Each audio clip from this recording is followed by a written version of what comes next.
Hello, hello, hello, everybody. Thank you all for joining me for another installment of The Watch Cardinal. The Watch Cardinal, guys. Thank you so much for joining me first and foremost.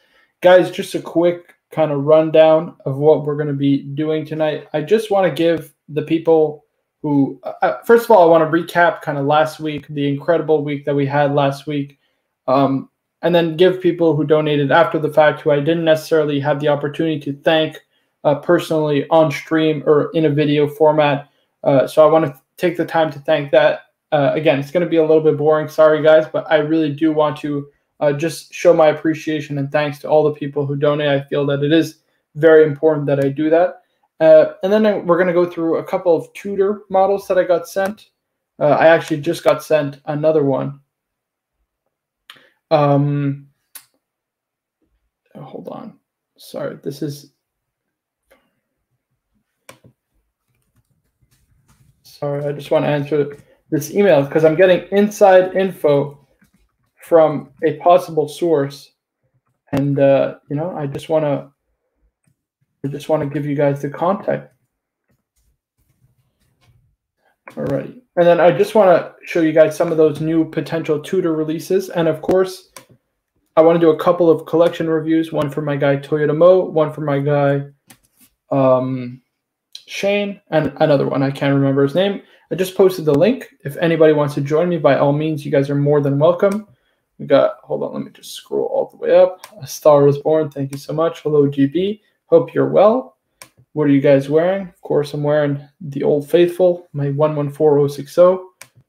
Marco, have a good show. Having dinner. No worries at all. Enjoy your dinner. Bubba Hotep. Hope you're well, my man. Hope you're well. Got Watch Habit. Hello, hello.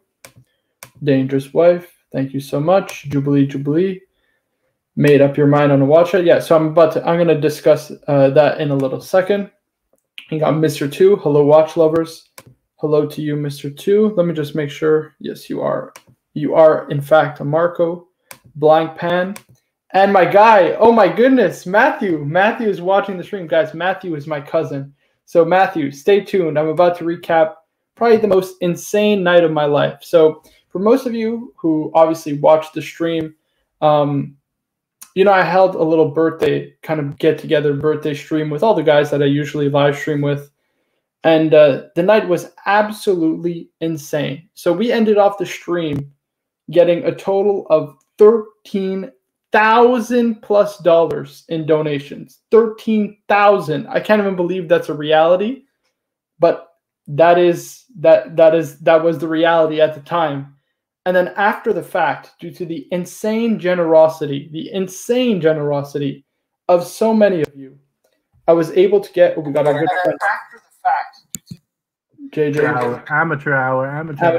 No worries. But yeah, I'm just going to mute you very quickly. Due to the insane generosity of so many, we ended up hitting $20,030 in total donations. $20,030. Absolutely ridiculous. Am I right, JJ? $20,030. $35.55. That was the total. It was absolutely crazy. Hang on one second. I'm getting a cookie because the fat people need to eat so we can order more from David SW. Okay, so I just want to go through a couple of the super chats because I just want to recognize them. And say thank you to all the guys who donate after the fact. So the first one was from our good friend Ray. Hello, Ray. Thank you so much for the $12 donation. Ali says, happy birthday and peace from Dubai with the $115 donation. Just ridiculous. Max, happy birthday, buddy, with the $10 donations. I want to shout out this business. It's Flower Delights Galler Barossa Floors. I believe they're in Australia. He sent me $16.43 and said, sorry, it's not much, mate. Man, let me tell you guys, even $1 is a lot of money. I mean, these are your hard-earned dollars that you're giving to me. I'm just live streaming from my bedroom. You know what I mean? I'm just in my pajamas, chilling out, talking watches. So every dollar counts, guys. I just want to say thank you so much. It was absolutely insane. So, man, $1, $1,000, or $3,000. Guys, obviously the dollar amounts might not be the same, but the thought behind each donation, I couldn't be more appreciative for all of you guys in this stream. So we had Flower Delights. Then we had Far East Eagle sending me $191.90 USD. Says, happy birthday, Marco. I'm not sure if you remember me. My pseudonym is Far East Eagle on your live stream. I have collected coins and watches, Patek and Rolex for more than 20 years. I've recently started collecting knives, Christopher Reeves, and Microtech. I know those are pretty good and very expensive. He said he tried to contact you, JJ, by email, but never received a response. He said he'll send me a photo. I never received that, Far East Eagle, so if you are watching this rerun, by all means, I'd be more than happy to do a collection review for you by all means. And we got... I'll check that email, too. Sometimes I forget to check that one because it's not my main email. Sorry about that. No worries. And again, guys, I'm sorry. I just want to do a little bit of housekeeping. I do feel the need to thank everybody that I didn't thank, you know, in the actual stream itself. We got Logan Hall with the $30 donation. Thank you so much. Or excuse me, before I go to Logan Hall, we go to JC. Hello, Marco. This is JC. Sorry I missed the show today and just catching up on the stream. Happy birthday and thank you for making the show better every day. Best wishes. With the ridiculous $57 donation, just insane. I really do appreciate that. That is absolutely incredible. I mean, that is just... Thank you so much. Logan Hall with the $30 donation. I know I'm late, but I wanted to show my appreciation for everything you've done for this community. I look forward to many more streams with you and the crew. You'll one day take over the Pontiff himself, the Pontiff in waiting, if you will, right? Happy birthday and regards, Logan Hall. Thank you so much for your extremely kind donation. We got Evan Hogan Camp with the $18.08. Thanks for everything you do for the punters in the hobby. Nothing crazy here, but I hope this helps somehow. Of course, as I mentioned before, hey, $1 helps insane. I mean, I couldn't be more thankful, guys. This is just ridiculous. I can't believe it again. Malik Diamond saying happy late birthday, Marco, with $120 donation. Just ridiculous. Thank you so much. And then we get to literally the most insane donation. Hold on, I gotta pull back up. So the highest we got total was MJT at $3,000. And then I won't say his last name, but Lorenzo just comes in and blows that with a $3,013 donation and 68 cents. Just ridiculous. And says, buy the Pepsi Alpha style. Lorenzo, thank you so much. That means the absolute world. That is just insane. $3,013. Ridiculous. I mean, whew. Thank you so much. I mean, I don't know what I did to deserve that, but Jesus. Then we got Powell, not to be confused with Pavel. That's Powell with a W, with the $120 donation. Happy birthday, Marco. Thank you so much. I really do appreciate that. That is extremely, extremely kind of you. Of course, there is our good friend Czech. Our good friend Czech. We always love a good laugh with Czech. Exactly. He says, for airport coffee when picking up the Pepsi, which we'll get to in a second, your homie Czech with a $27 donation. Thank you so much.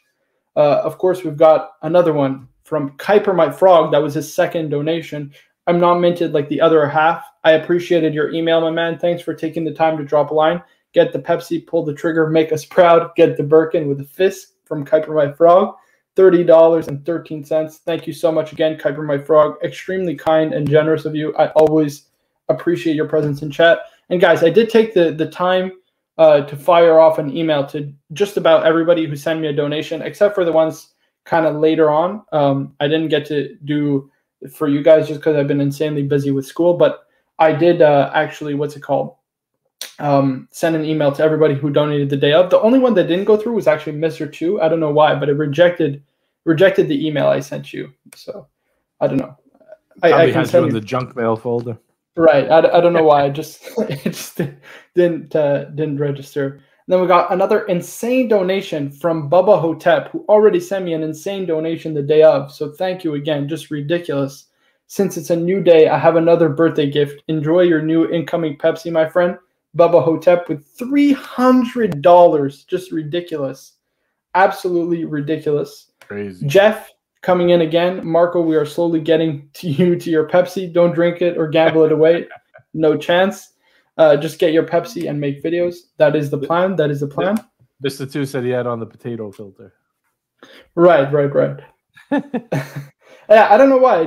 He was the only one. It just rejected my email, but I can obviously send you a screenshot. I'd be happy to.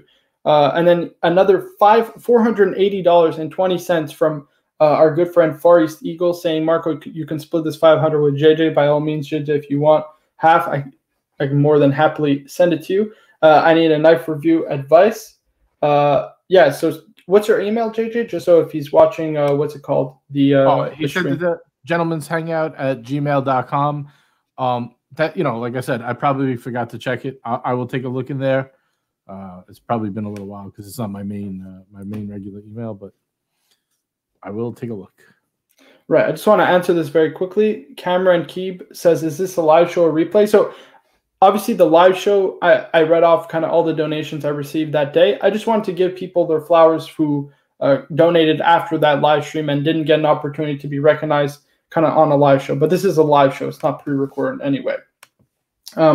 Next was, hold on. I just don't want to read his name out. I just want to say, Marco, I'll be back in a bit, all right? I'll be right back. No worries, no worries. I believe this is again from our good friend JC with the $95.81. Hi, Marco. Thank you for the email. It is very touching, and I'm so glad to be part of this community. You deserve everything for the hard work, and I hope this additional contribution could help you get your dream watch. I'm looking forward to your unboxing video.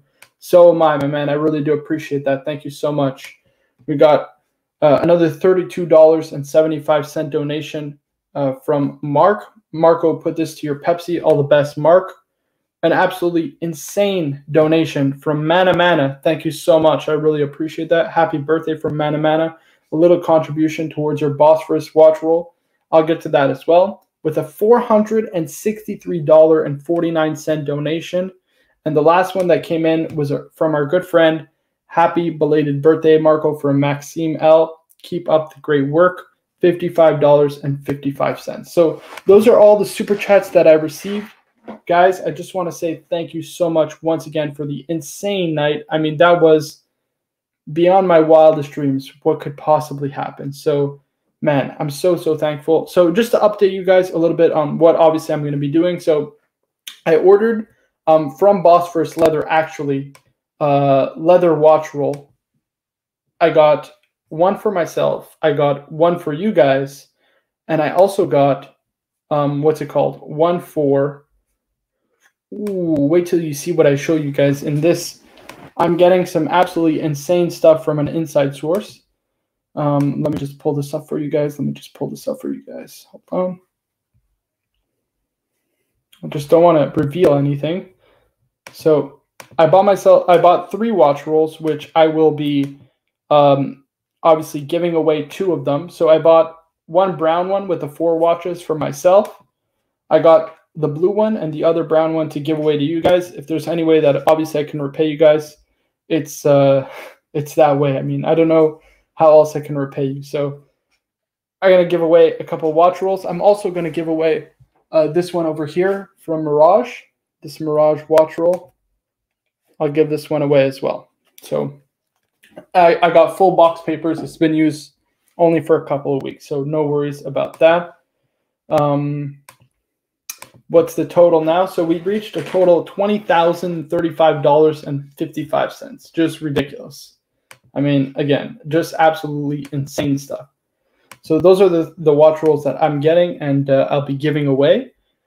And also, in terms of what I'm doing with the actual donations itself, I mean, the events that obviously unfolded after the fact were just insane. So I got all those donations. My plans were, as most of you well know, to get a, what's it called, a birth year Pepsi. Now, the problem was that I had tried not a birth year Pepsi, but a vintage Pepsi in the past from a friend who owns one, and he had a model which had the solid end links, which was a lot better than the kind of hollow end links in the rattly bracelet that I would be getting from my 1999 or birth year Pepsi.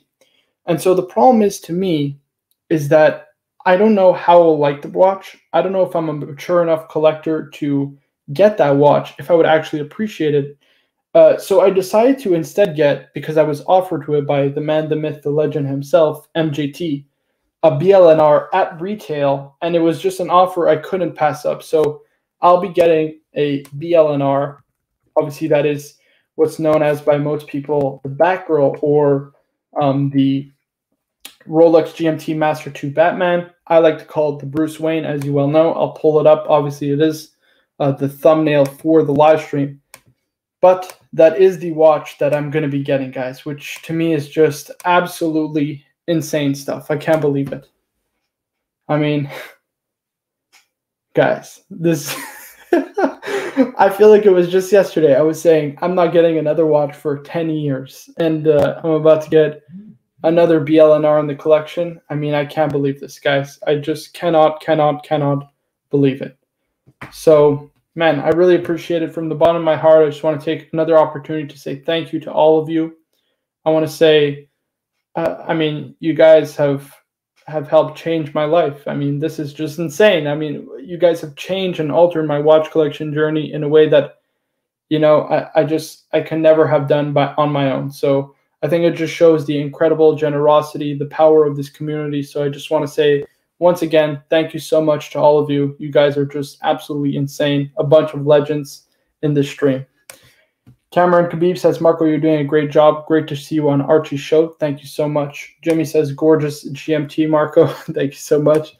Red Shovel says, back roll is a metal buy if you can get it. Yeah, so MJT is getting it for me at retail, which is just an insane outcome from the live stream. Probably something I could have never thought possible, but that is going to become a reality. So, man.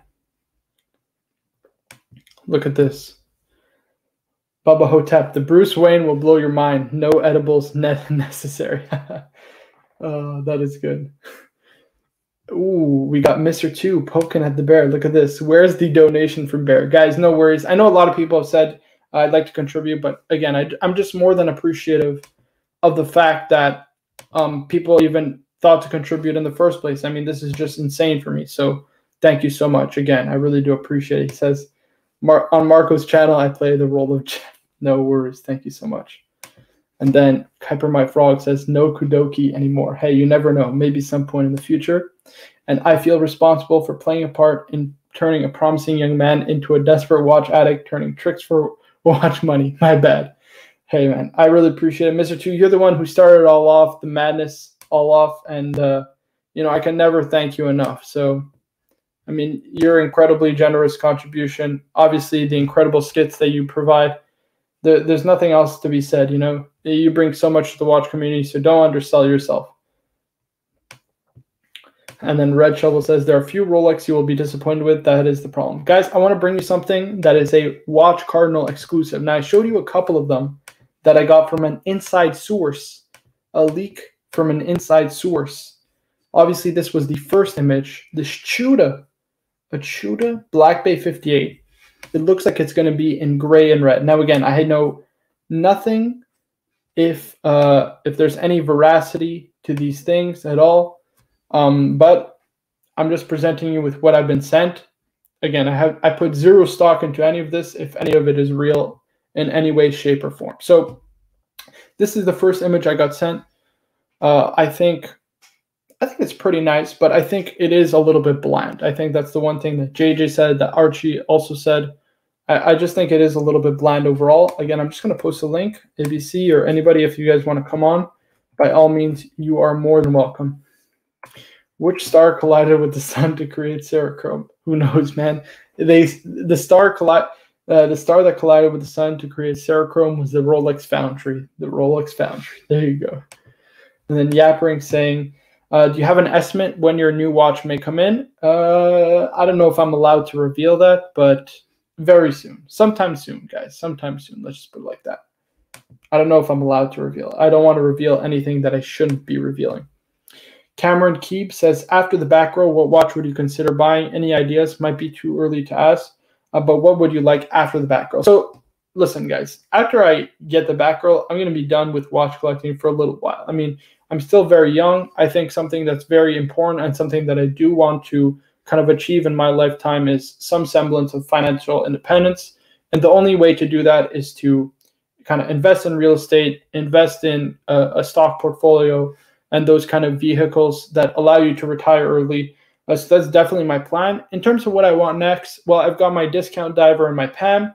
I'll have my diver in my sub. I'll have my GMT and my back row. my Bruce Wayne. So I think that the natural kind of natural next step is a chronograph. And in terms of what I want, I have no idea, guys. I really don't know. Nibiru, Tudor needs to step up to a ceramic bezel. I don't think they will, because these are more vintage inspired watches. So I think these are actually just going to stay on these kind of anodized aluminum bezels. Hey Marco, I just got home. I missed everybody else's show. No worries, man. I hope you're well. And time for you to focus on working and looking at Porsche. I don't like cars, guys. Honda Civic, Toyota Corolla. That's about it. So this was the first image I got sent. I think overall it is pretty nice. I just think overall it's just a bit bland. You know what I mean? There's nothing special about it. It's just another run-of-the-mill Tudor Black Bay 58. But again, I think this is part and parcel of what we should come to expect from Tudor. I don't think they make anything that is super crazy in that regard. What did I get sent next is this monstrosity, which again, I put zero stock in. I have no idea what I'm talking about. And I don't know if there's any veracity to any of the claims that these are real at all. So again, just take this all with a grain of salt. I don't know what you guys think, but I think this is absolutely atrocious. There's no way that they can actually put this out as a real watch. I think this is just ugly. The GMT hand doesn't even have a contrasting color, which would allow it to be easily distinguishable from the second hand, for example. I just think this is just ridiculously bad. Yeah, Bubba Hotep says that Tudor Batman is super fugly. I agree. It's just, this is a monstrosity. It's Frankenstein if there ever was one in the watch world. Dangerous Wife says it's so ugly. 100% agreed. Danger says yes, that's a monstrosity. Marco, I think if the Black Bay went ceramic, the hype train would be Express all station. That's not a bad idea, but I think they should do they should do like a Tudor Submariner and put that on or put a ceramic bezel on that, because you need something to distinguish it from kind of their existing line. I think what the appeal is of the Black Bay 58 is the fact it's kind of vintage, it's inspired. So that's just my opinion. Again, you know, it's up to you guys to decide what you think. But yeah, I think this is just really ugly, and Tudor should definitely not release it. I agree with your marker that much is ugly. 100%. No danger. It's ugly. Bad Photoshop hack. Yeah, it's probably Photoshop. I don't think this is legit. Bezel text is exactly off the back roll in that Photoshop. Right. So this is definitely Photoshop. But this one I can put a little bit of stock into. This is probably a little bit more realistic. So the next one, insane, wacky stuff. Look at this.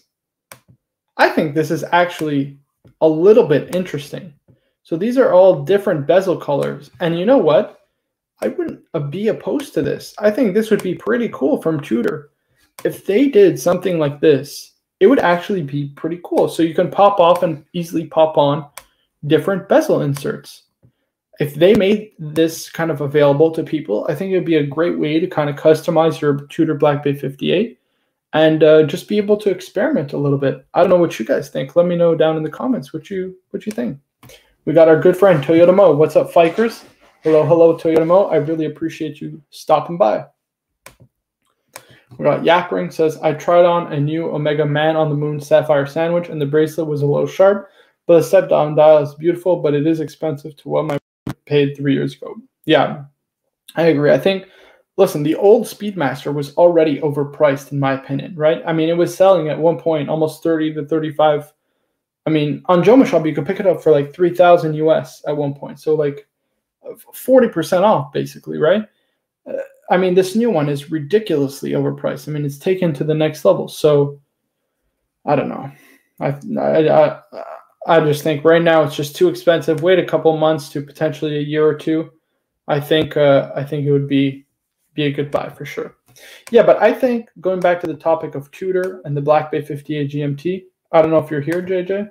No, he's not. But I think this is pretty darn cool. If they come out with something like this where you can easily slide on and slide off bezel inserts with some kind of patented system of some kind, I think this would be very, very, very cool. Very cool.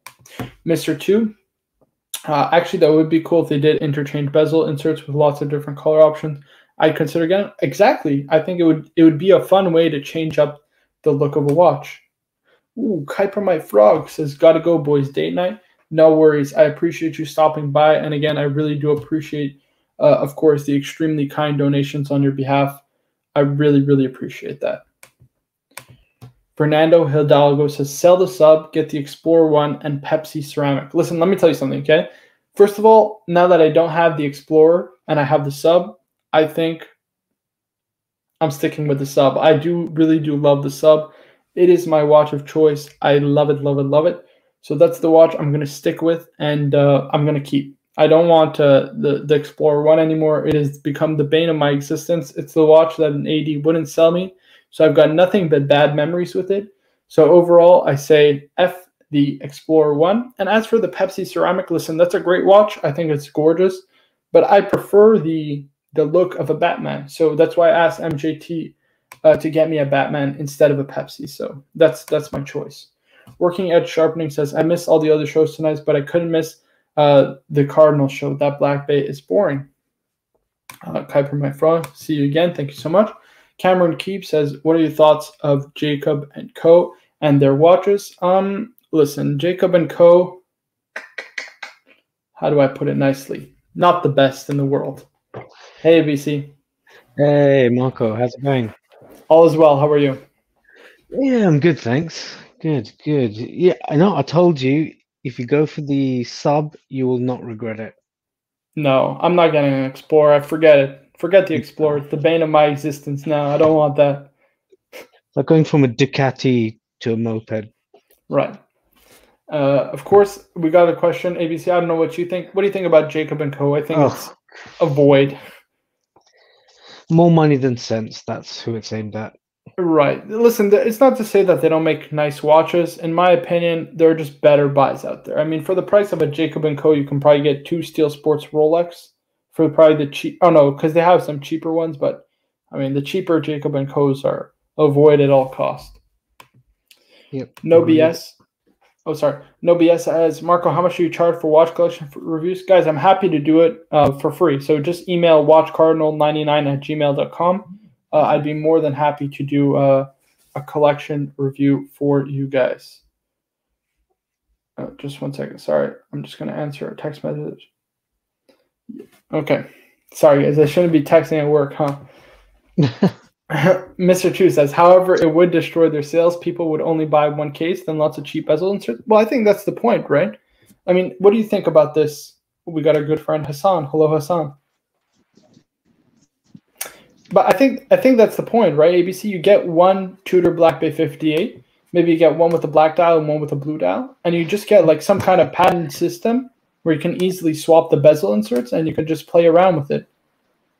Yeah, but what do you think about the this? GMT hand, is the GMT hand different on some of them? Oh yeah, some of them is, yeah. It's the kind of thing Parnis would do. Good morning, Marco. Good morning, ABC. Hey, Hassan, how are you? All good. How is my audio? You're all good, man. That's good. Yeah, it's fine. Yeah. It's the kind of thing Parnis or Steinhardt would do. Right. Not Tudor. Toyota Mo says, I don't know why, but I found the Explorer 1 really boring. I tend to agree. Toyota Mo, stay tuned. We're about to do a collection review for you. So stay tuned. Producer Michael loves Jacob & Co. because he gets paid to advertise for them, guys. Come on. It's no secret here. Yapring says, Marco, don't do shite for free. Guys, after the last stream that I had, by all means, I mean, it is not free, guys. This is clearly not a free gig. Fella says, Marco, what do you think of watch collecting becoming commoditized? Most collectors just buy from a pool of 20 watches now. It's a commodity. They could be collecting widgets. Right. So this is why I say, what's it called?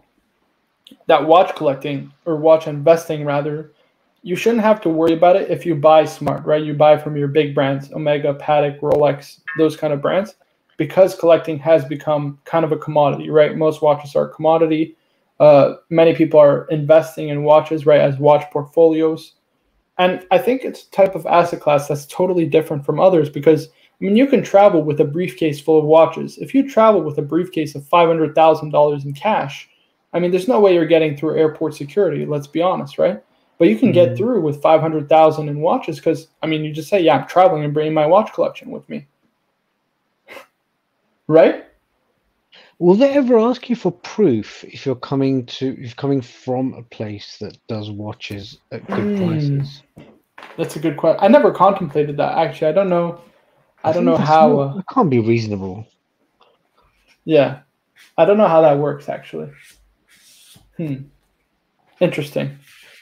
I don't know if you'll travel with more than sort of 3 or 4 watches anyway.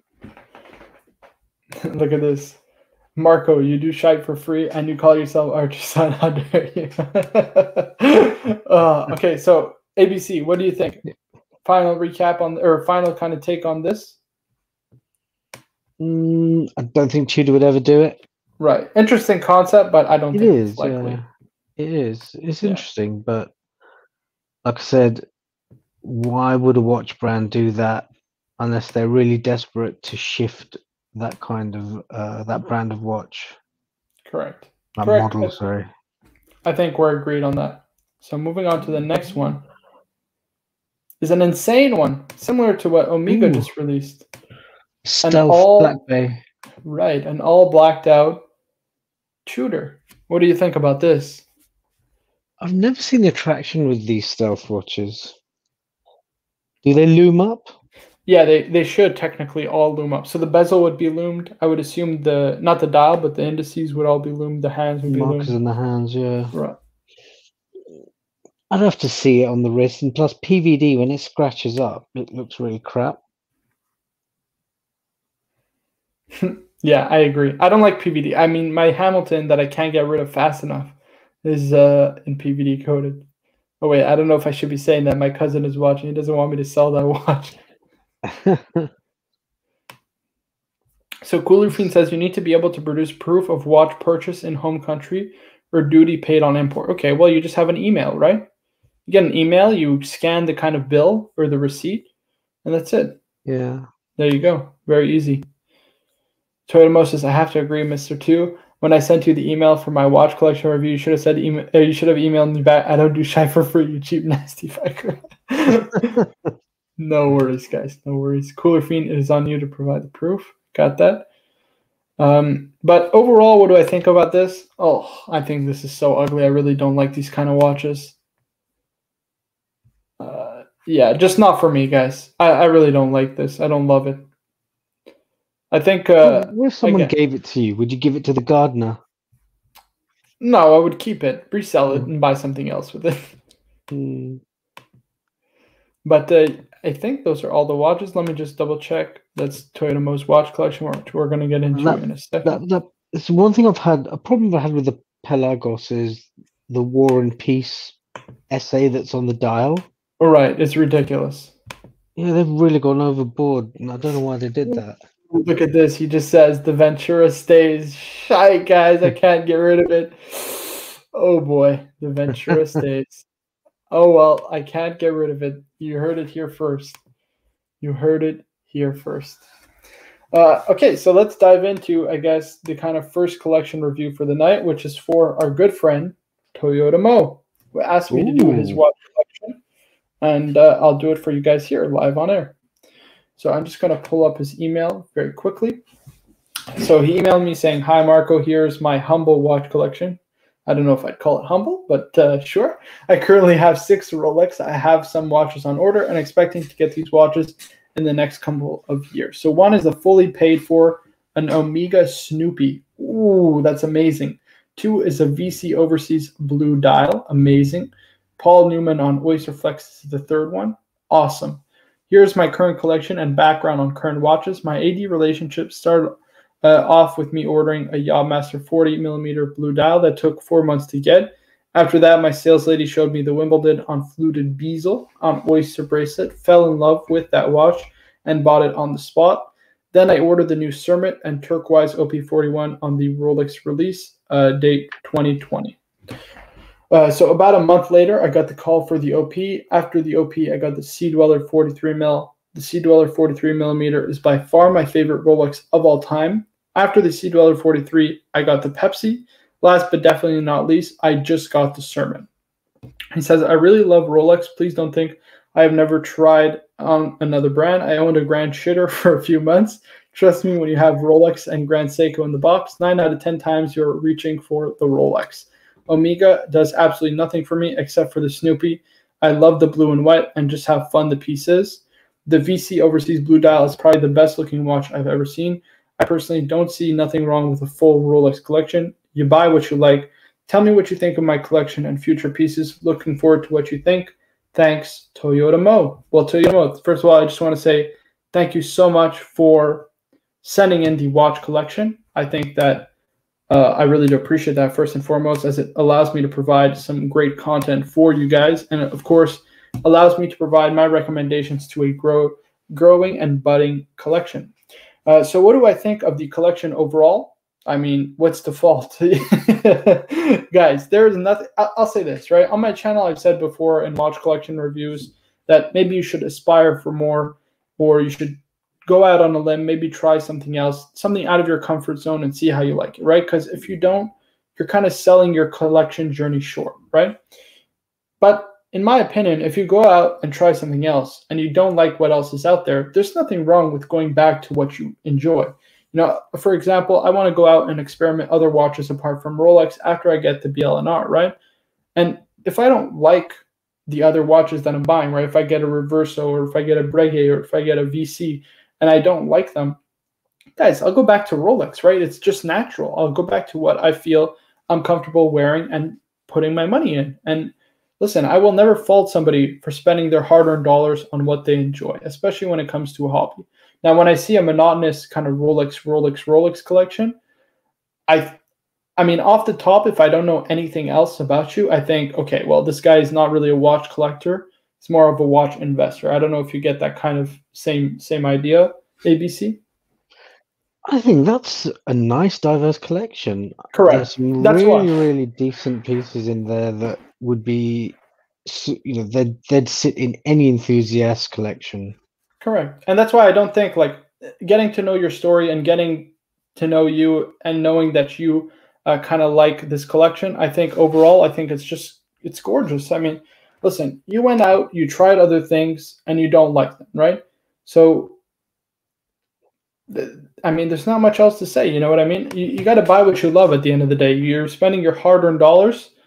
You got to buy what you love. So in terms of what do I think of the collection? Gorgeous. I mean, there's nothing to fault in this collection. The one thing I would fault is the Tiffany Blue OP. It's just not what I would personally buy, even if I had the opportunity to at retail. I don't love that. Out of the so-called fun colors, that seems to be the better one.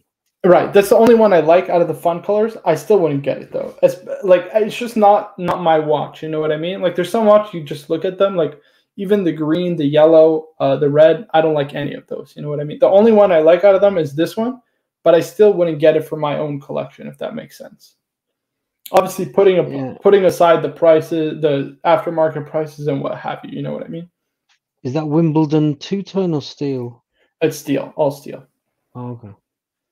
Yeah. Yeah, that's nice. Yeah, I mean, listen, there's nothing to fault on this collection, Toyota Mo. I mean, I don't want to say that you've done very well, but man, there's nothing else I can say, you know? It's just absolutely unbelievable. There's nothing else to say, just unbelievable. So in terms of where to go from here, I mean, to me, you kind of laid out a perfect plan. You've got a full paid Omega Snoopy. I would say what's missing or glaringly missing in your collection, in my opinion, is a chronograph, right? It's really the glaring thing that you're missing is a chronograph. Because technically the Tiffany OP, even the Pepsi and the Wimbledon Datejust, those are all dress watches. You know what I mean? So the Snoopy would tick that box, wouldn't it? Right. So the Snoopy would tick that box. So that's one of them. And then the other one, he said, is the Paul Newman on Oyster Flex. I mean, both of those are just amazing. Wasn't there a VC as well you mentioned? Right. So that's the third one. The last one is a blue VC Overseas. So he says, I have some watches on order and expecting to get these in the next couple of years. So I'm assuming he put in the chat he has the Paul Newman on Oyster Flex on order. He fully paid for the Snoopy, so he should be getting that in the next, I'm assuming, couple of days or weeks or months. And then the last but not least is that blue Overseas, which I think there was two things when I first looked at this collection. that was missing, in my opinion, which was one, a chronograph, and two, kind of a heavy hitting Grail kind of watch. And I think the VC Overseas in blue is perfect. You know what I mean? Wouldn't Summit be kind of Grail territory? No, I mean like high horology stuff. You know what I mean? Okay, I get you. Like a high horology piece, like something that shows you're a true enthusiast. Like you got skin in the game. Like beyond this collection, you know what I mean? Beyond the Steel Sports Rolex, because Sure. those are all safe bets. Those are mutual funds, as Bear likes to call them. Let's just go through a bit of a chat. Yes, Dangerous Wife. I have the Paul Newman Oyster on order, so that's great. Nobia says, what are some reputable places online to sell watches as a private party besides the eBay or Chrono24? Guys, David SW. He always gives you, as far as I know, your just due and gives you a very, very fair price. So, guys, David SW, if you're looking to I've actually heard that from across the board, that he doesn't lowball you, gives you decent money for your watch. I don't know anyone like that in the UK though. Yeah, I mean, I don't know what else to say. Barry Clooney says, Toyota, your AD treated you incredibly. I couldn't agree more. Hello, Watches and Giggles. Guys, shout out to Watches and Giggles. If you're not subscribed to his channel already, he has an amazing channel. He just released a great video talking about Rolex ADs and how to get in with the Rolex ADs. You want to know what the secret is? Go to the gray market, guys. Forget these ADs. These ADs play games. Too many games, guys. Too many games. Bear Clooney says, I'm shocked how you got this without 500K buying history. He said, I'm 500K plus account and neither Snoopy or Tiffany is offered to me yet. You got a jealous Bear. I don't know if that's a good thing. Toyota Mo says, I've been lucky. I've given my AD a lot of referrals. That definitely changes. Billy Piccolo says, Marco, when you had that Tiffany blue OP in your hand, I think you'll change your mind. Yeah, so it's the one that, I'll say this, I like the watch. Right out of all the kind of exotic dial OPs, it's the only one I would consider. Obviously, again, we're not taking into account kind of secondary market prices. We're talking purely if I would own them and wear them and enjoy them, right? It's the only one I like, but I still wouldn't add it to my collection. I don't love it overall, but it's possible I haven't seen it in person. So, yeah, I mean, I don't know. That could go with, any shade of blue on a shirt or a t-shirt, polo shirt. I think it's very versatile. I actually quite like it. More than the green one. Yeah, let's bear here. I don't know if that's a good thing. MLMJ says, thoughts on Grand Seiko? Now, I have a couple of... what do I think of them overall? I think that they're a great up-and-coming brand, okay? I think that you can't go wrong buying a Grand Seiko because you're getting a watch that has incredible finishing, that has it's just an amazing watch, right? The technology and some of their movements are correct. Amazing. The innovation they put into their watch movements is brilliant. Right. But I'll say this. There's the problems that I have with this there's a few. So the first thing is the branding. Grand Seiko, I think, is just a lazy name. I mean, you wouldn't get a Grand Toyota, you get a Lexus, right? You wouldn't get I don't know. You can do so many in the car world, right? But Grand Seiko, to me, to associate with a watch that, or a watch brand that sells affordable watches when you're a luxury brand, that's not the way to go about things, in my opinion. The second thing is they do too many limited edition dials, which, although I think they're incredible, they kind of cannibalize themselves because they do those same dials like over and over again in different colors. And so it reduces just how special those watches are, right? I mean, JJ pointed this out where he said, like, there comes a certain point where you're not making kind of special watches. The kind of special dials are just what you do. You know what I mean? That's what you're known for is those special dials. And I wouldn't say that's the case, though. The snowflake dial hasn't been replicated in other colors, has it? Well, that's just one example, right? So they have the Grand Seiko Whirlpool dial. I mean, they've done it in so many different colors and variations now. So it's just not as special as you once thought it was. They have that blue kind of, that manual wind dress watch. They featured it on Watchfinder. I don't know if you know what it's called, but...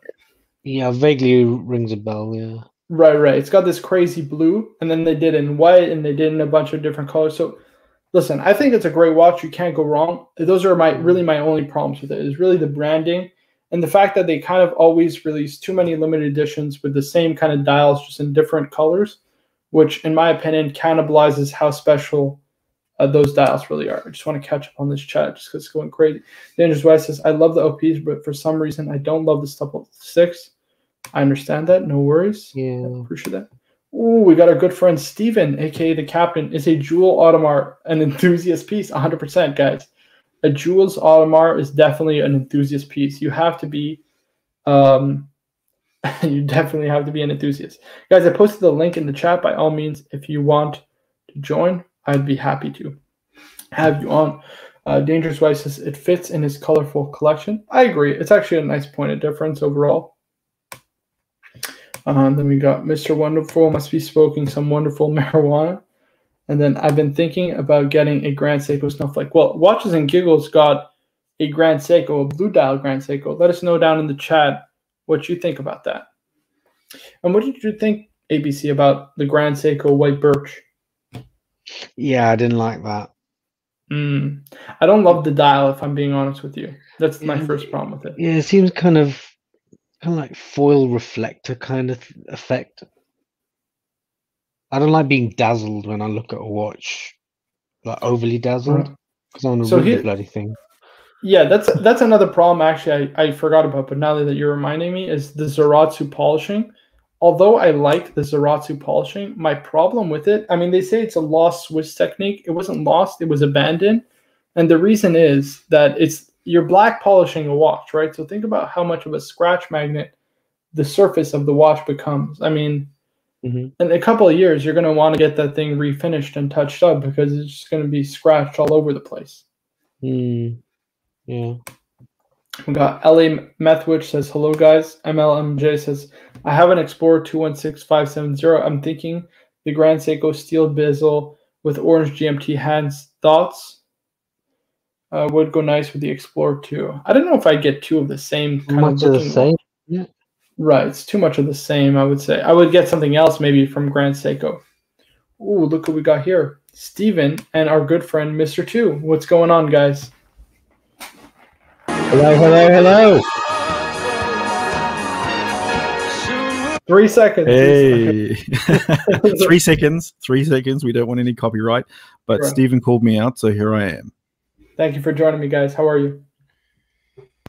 Good morning. Down under, Marco, the man. Jules Audemars. We gonna do this or what? Look at this. I think it's a great idea. We're gonna talk about it. Yeah. Bear Clooney Watch says, Mr. Wonderful said that Grand Seiko is equal to Patek.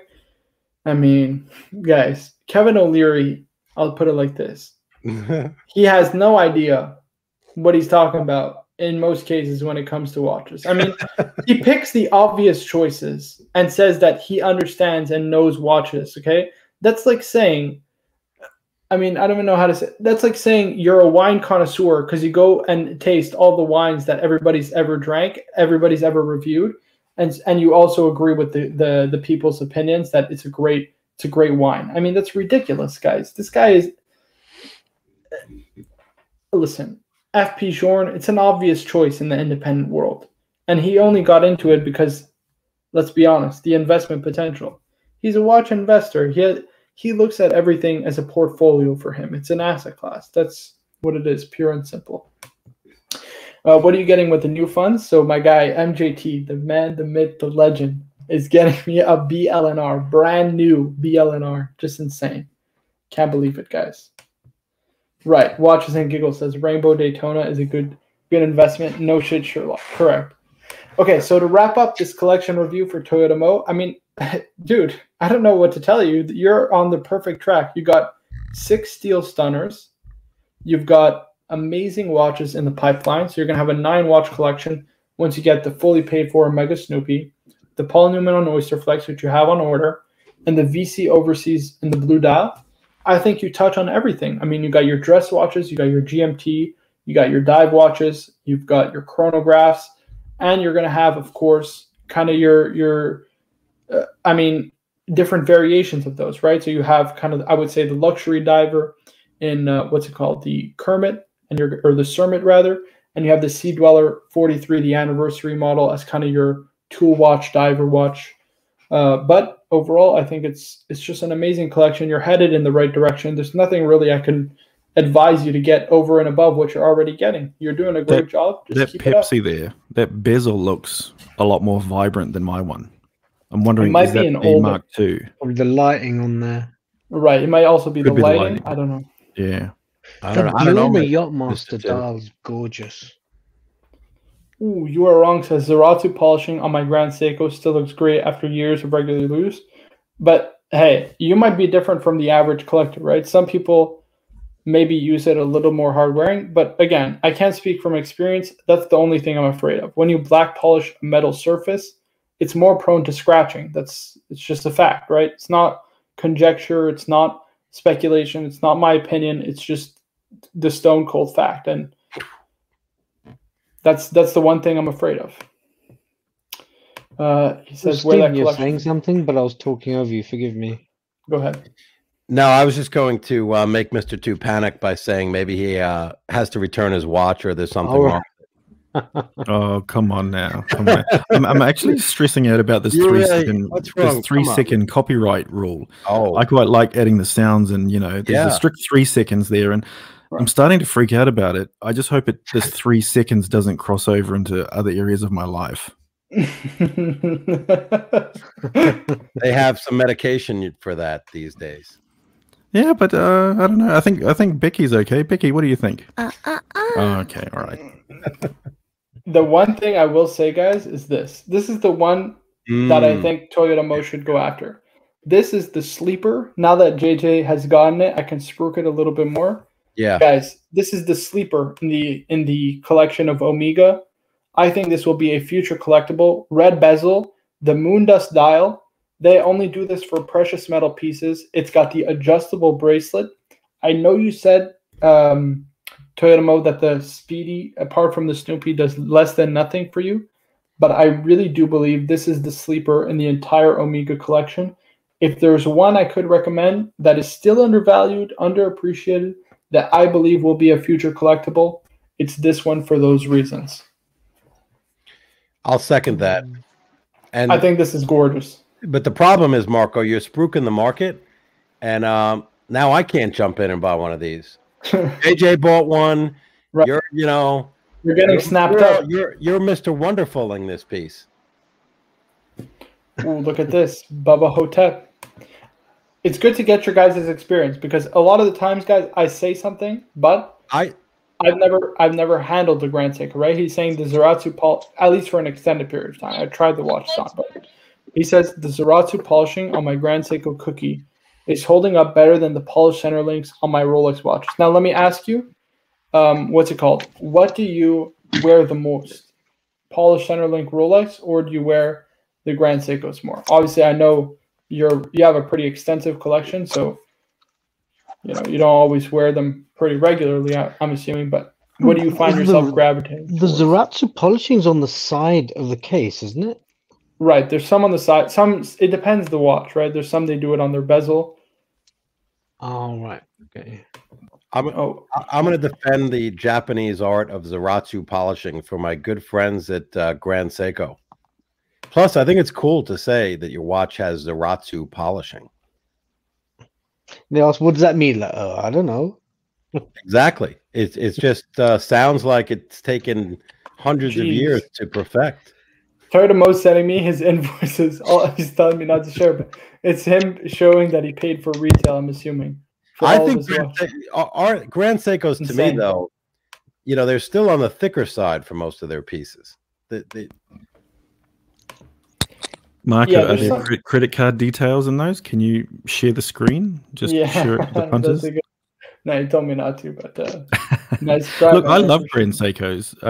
I love the dial, and I love the spring drive movement. I'm mesmerized by just how smooth the thing sweeps. Unfortunately, I hate the bracelet, and I don't like titanium in a watch.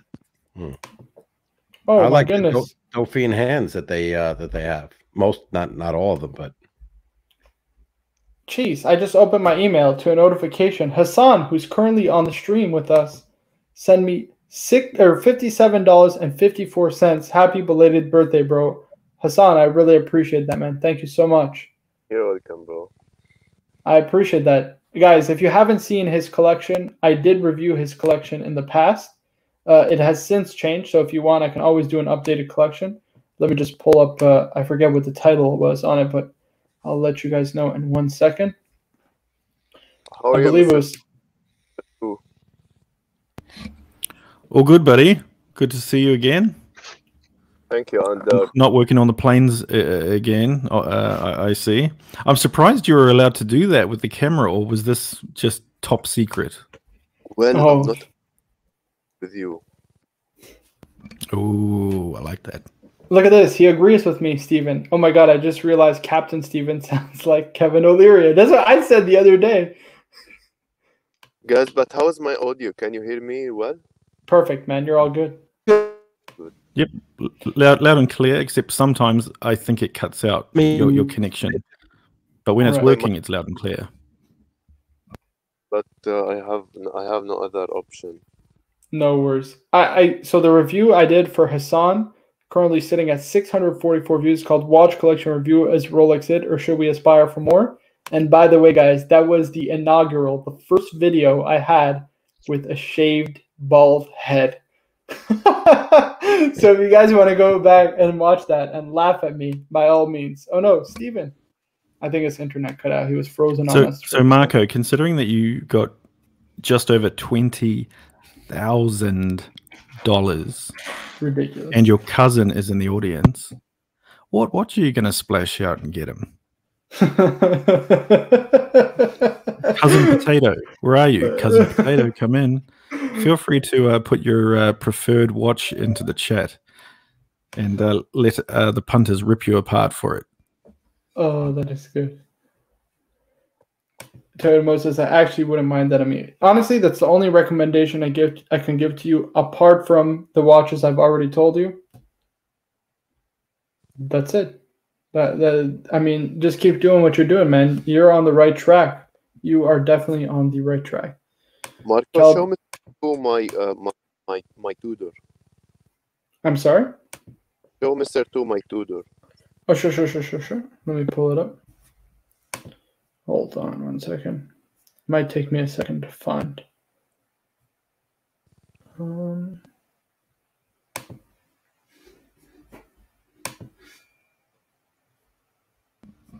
I should have actually asked first. Does your cousin know that you got $20,000? Yeah, I didn't tell many people, to be honest with you. Okay. For obvious reasons. I don't think he knows. Unless Okay. he kind of watches, but he didn't say anything in the chat about it, so. Okay. But yeah, I mean, I didn't tell many people just for obvious reasons, you know. You get some very jealous Fikeroonies. This is the one, right? Is that the one notch? Just no. Oh no, that's the. Oh, It's a Tudor State of Qatar. Ah, interesting. Matches the airlines almost. Mm-hmm. Actually, it kind of is it is the color scheme, isn't it? Right. This is a limited edition, or like a special edition with a limited quantity. Okay. Yeah. All Arabic branded dials, Tudor and Rolex, are very rare. In terms of collectability, I mean, these have already kind of skyrocketed in price, right? If I'm not mistaken. And they are sold for double the price, actually. Right. I mean, again, the Middle Eastern market for watches is just crazy, so it doesn't surprise me at all. It does not surprise me. Moses, thank you, Marco. And by all means, I'm happy to give you the collection. I really do hope you enjoy it. Again, just stay on the track that you're currently on. It's just absolutely insane. Danger's wife says he knows now. Yeah, I guess so. And Danger Will Robinson, he said nothing because he fainted. Hey, man. You guys He's not had me. replying because he's in the car on his way to your house right now. Oh no, he lives in another province. He lives in Ontario. He's still on his way. You have $20,000, dude. Oh, Jay Wright says, "What are you getting then, Marco?" So MJT is getting me a BLNR, the Batgirl, or as I like to call it, the Bruce Wayne, at retail prices. So I'm going to be buying that off of him, which is just nuts to think. I mean, just nuts. I still can't believe it. Does that strap come with that Tudor, or did Yep. you put that on yourself? Oh, that's an extra strap that comes with this watch. Wow. Okay. And the oyster bracelet. What do you call it? They still call it oyster bracelet, right? With the foul rivet. Actually, is it? I'm not sure. Sort of. Yeah, it comes in a bracelet. What do you call it? They still call it oyster bracelet, right? Whoa, amateur hour, Steven. You got to mute that stream, buddy. You do. Oh, you do. Did you mute him, Marco? Yeah, I muted him. There we go, Steven.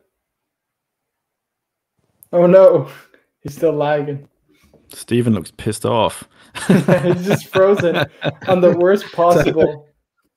On the worst possible look. We got a question from Caliber 3135. Is it on your end or my end?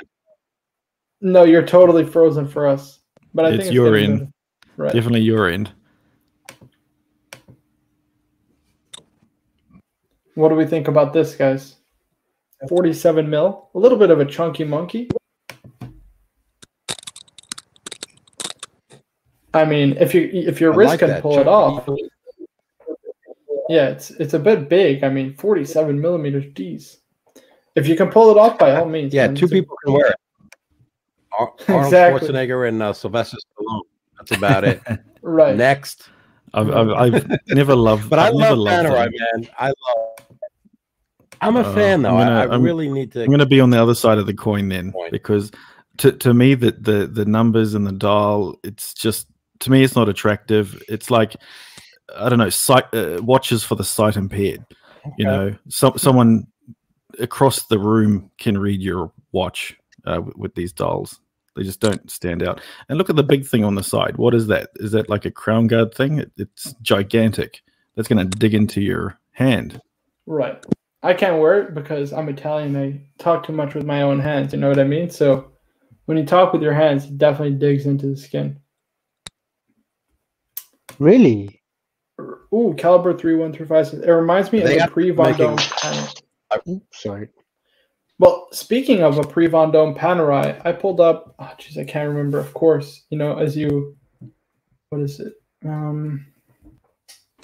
I think the one. Here, this is.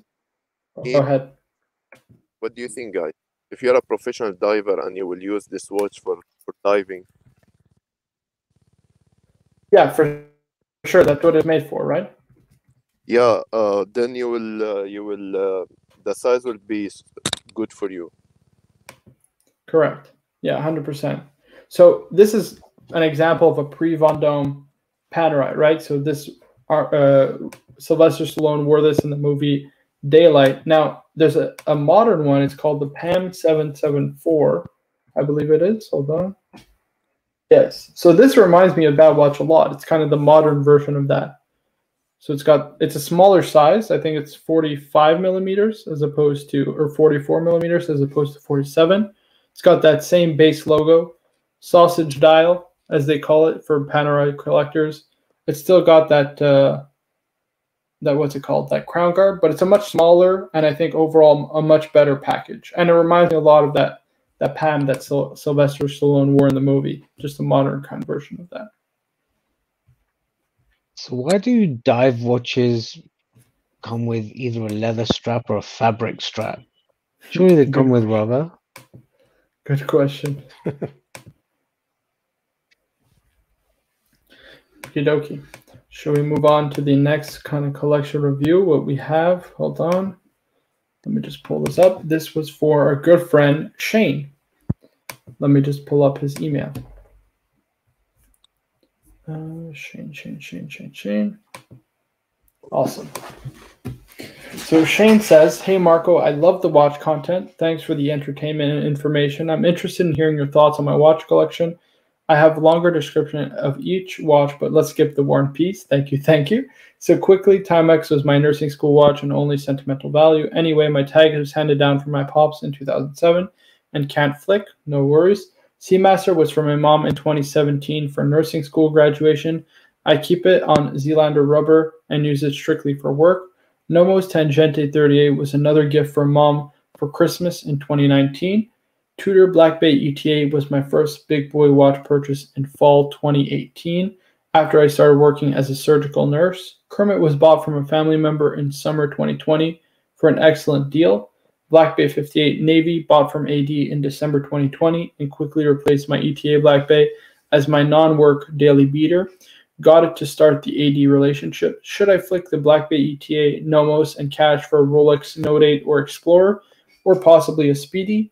Honestly, I really want a OP39 white, a JLC MDC sector dial. I think he means Master Control Date sector dial, and a first Omega in space. Thoughts? Thanks for any thoughts or insight if you have the time. If not, keep up the great time. Yeah, so let me do this collection now. So in terms of what I think, and you guys can, of course, feel free to chime in at any point in time. What do I think? I think this is a great collection, and it shows that obviously you've been building up now this watch collection for a long time. Each one kind of tells a story in your kind of life and your watch collecting journey. And I think that's always nice to see, guys. You don't have to have a knockout 6-piece Rolex collection like we just saw with Toyota Mo to necessarily have what I would consider a good watch collection. I respect a collector just as much who builds slowly and builds pieces and builds sentimental value with each piece and ultimately has a beautiful collection just like this one. What do you guys think?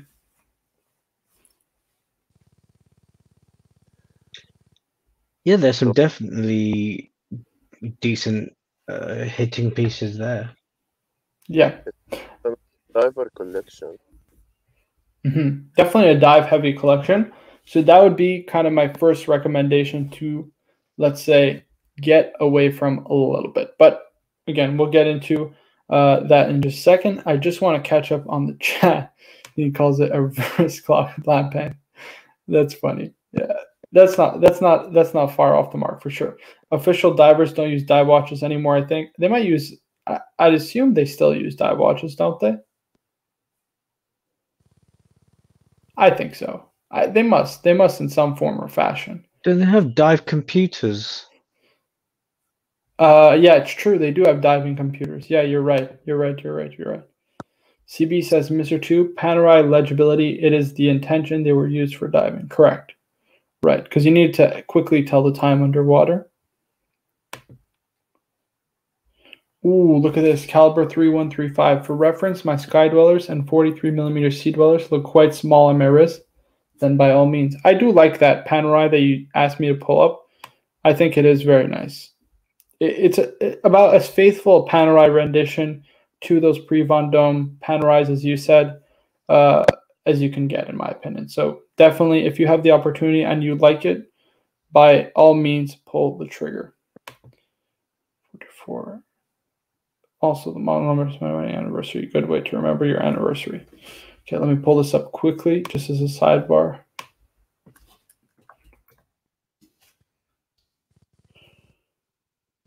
Ooh, a California dial. Let me just show this very quickly.